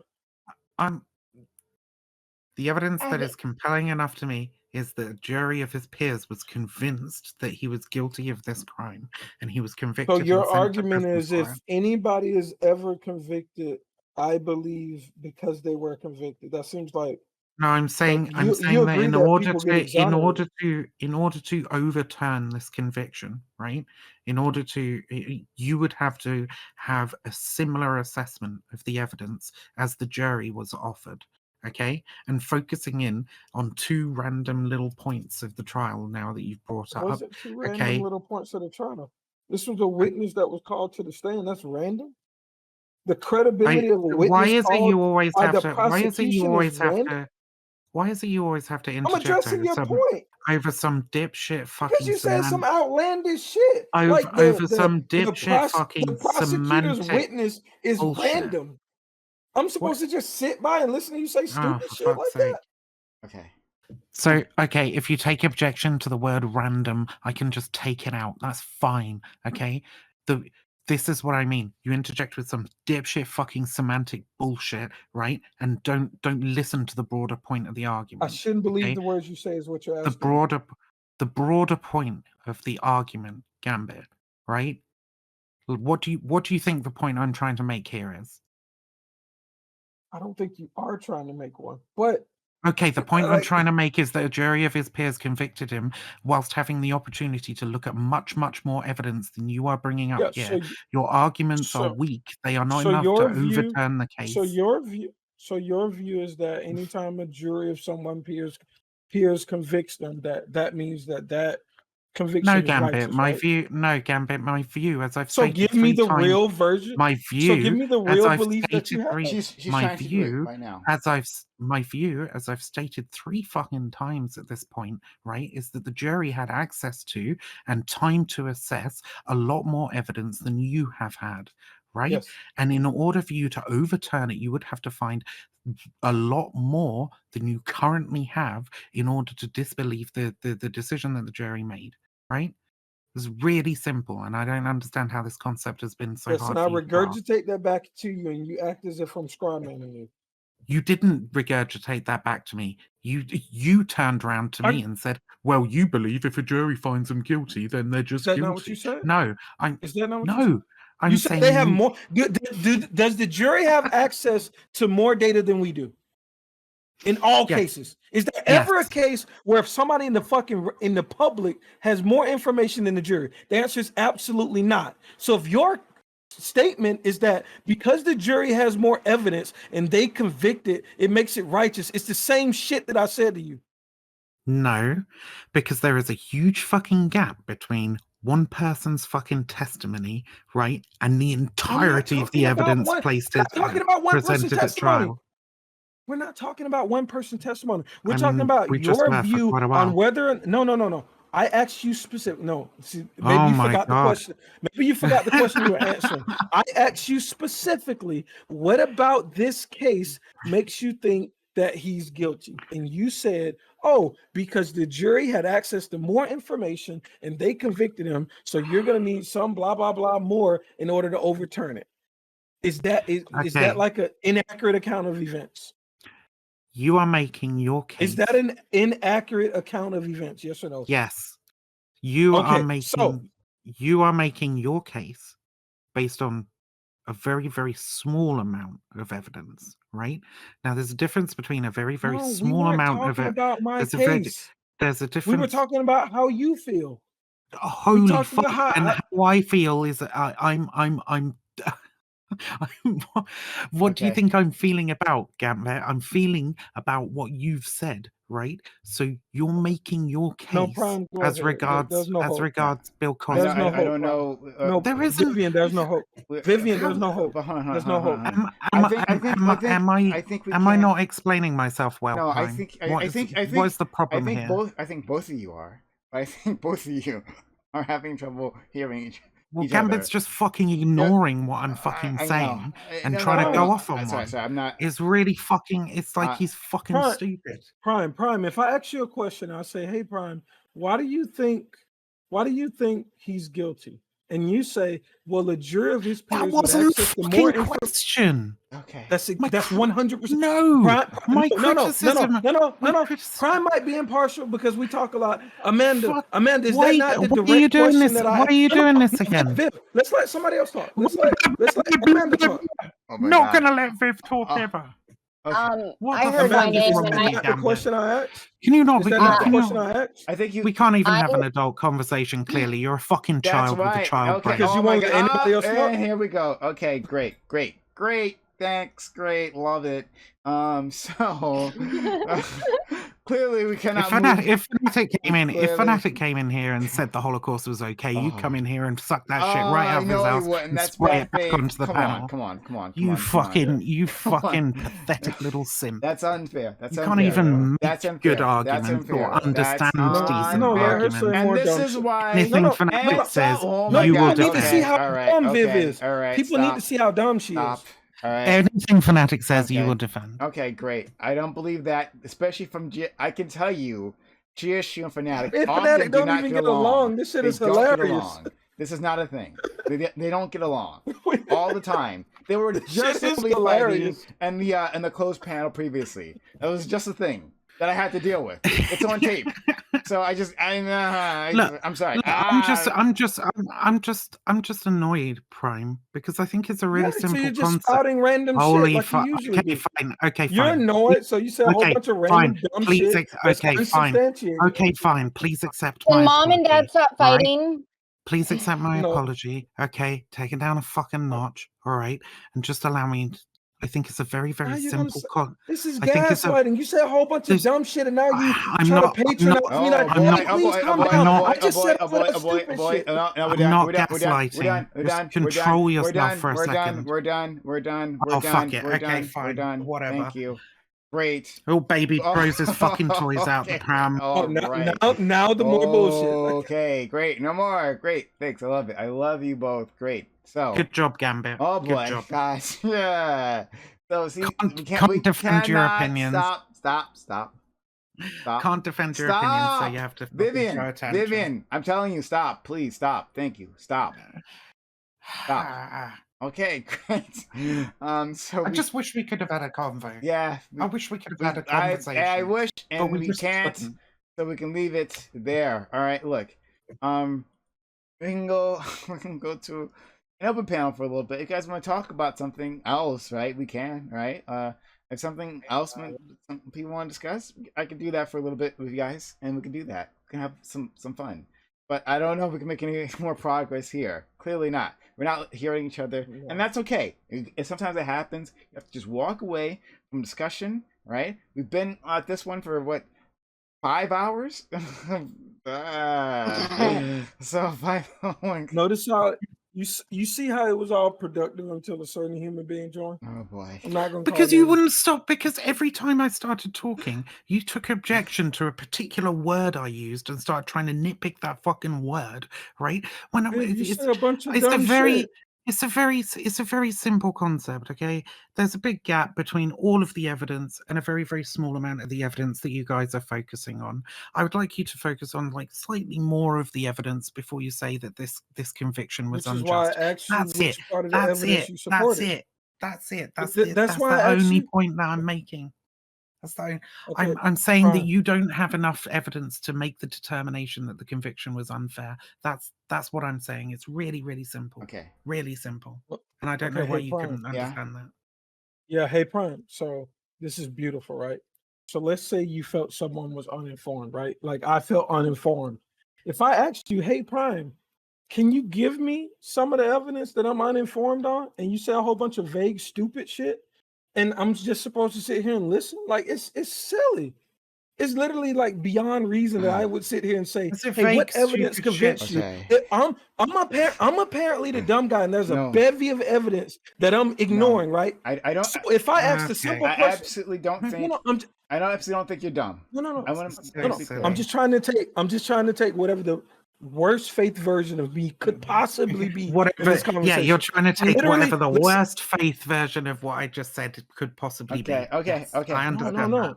Yeah, I hear you. Not interested in a good faith conversation. So I hear you, buddy. I hear you.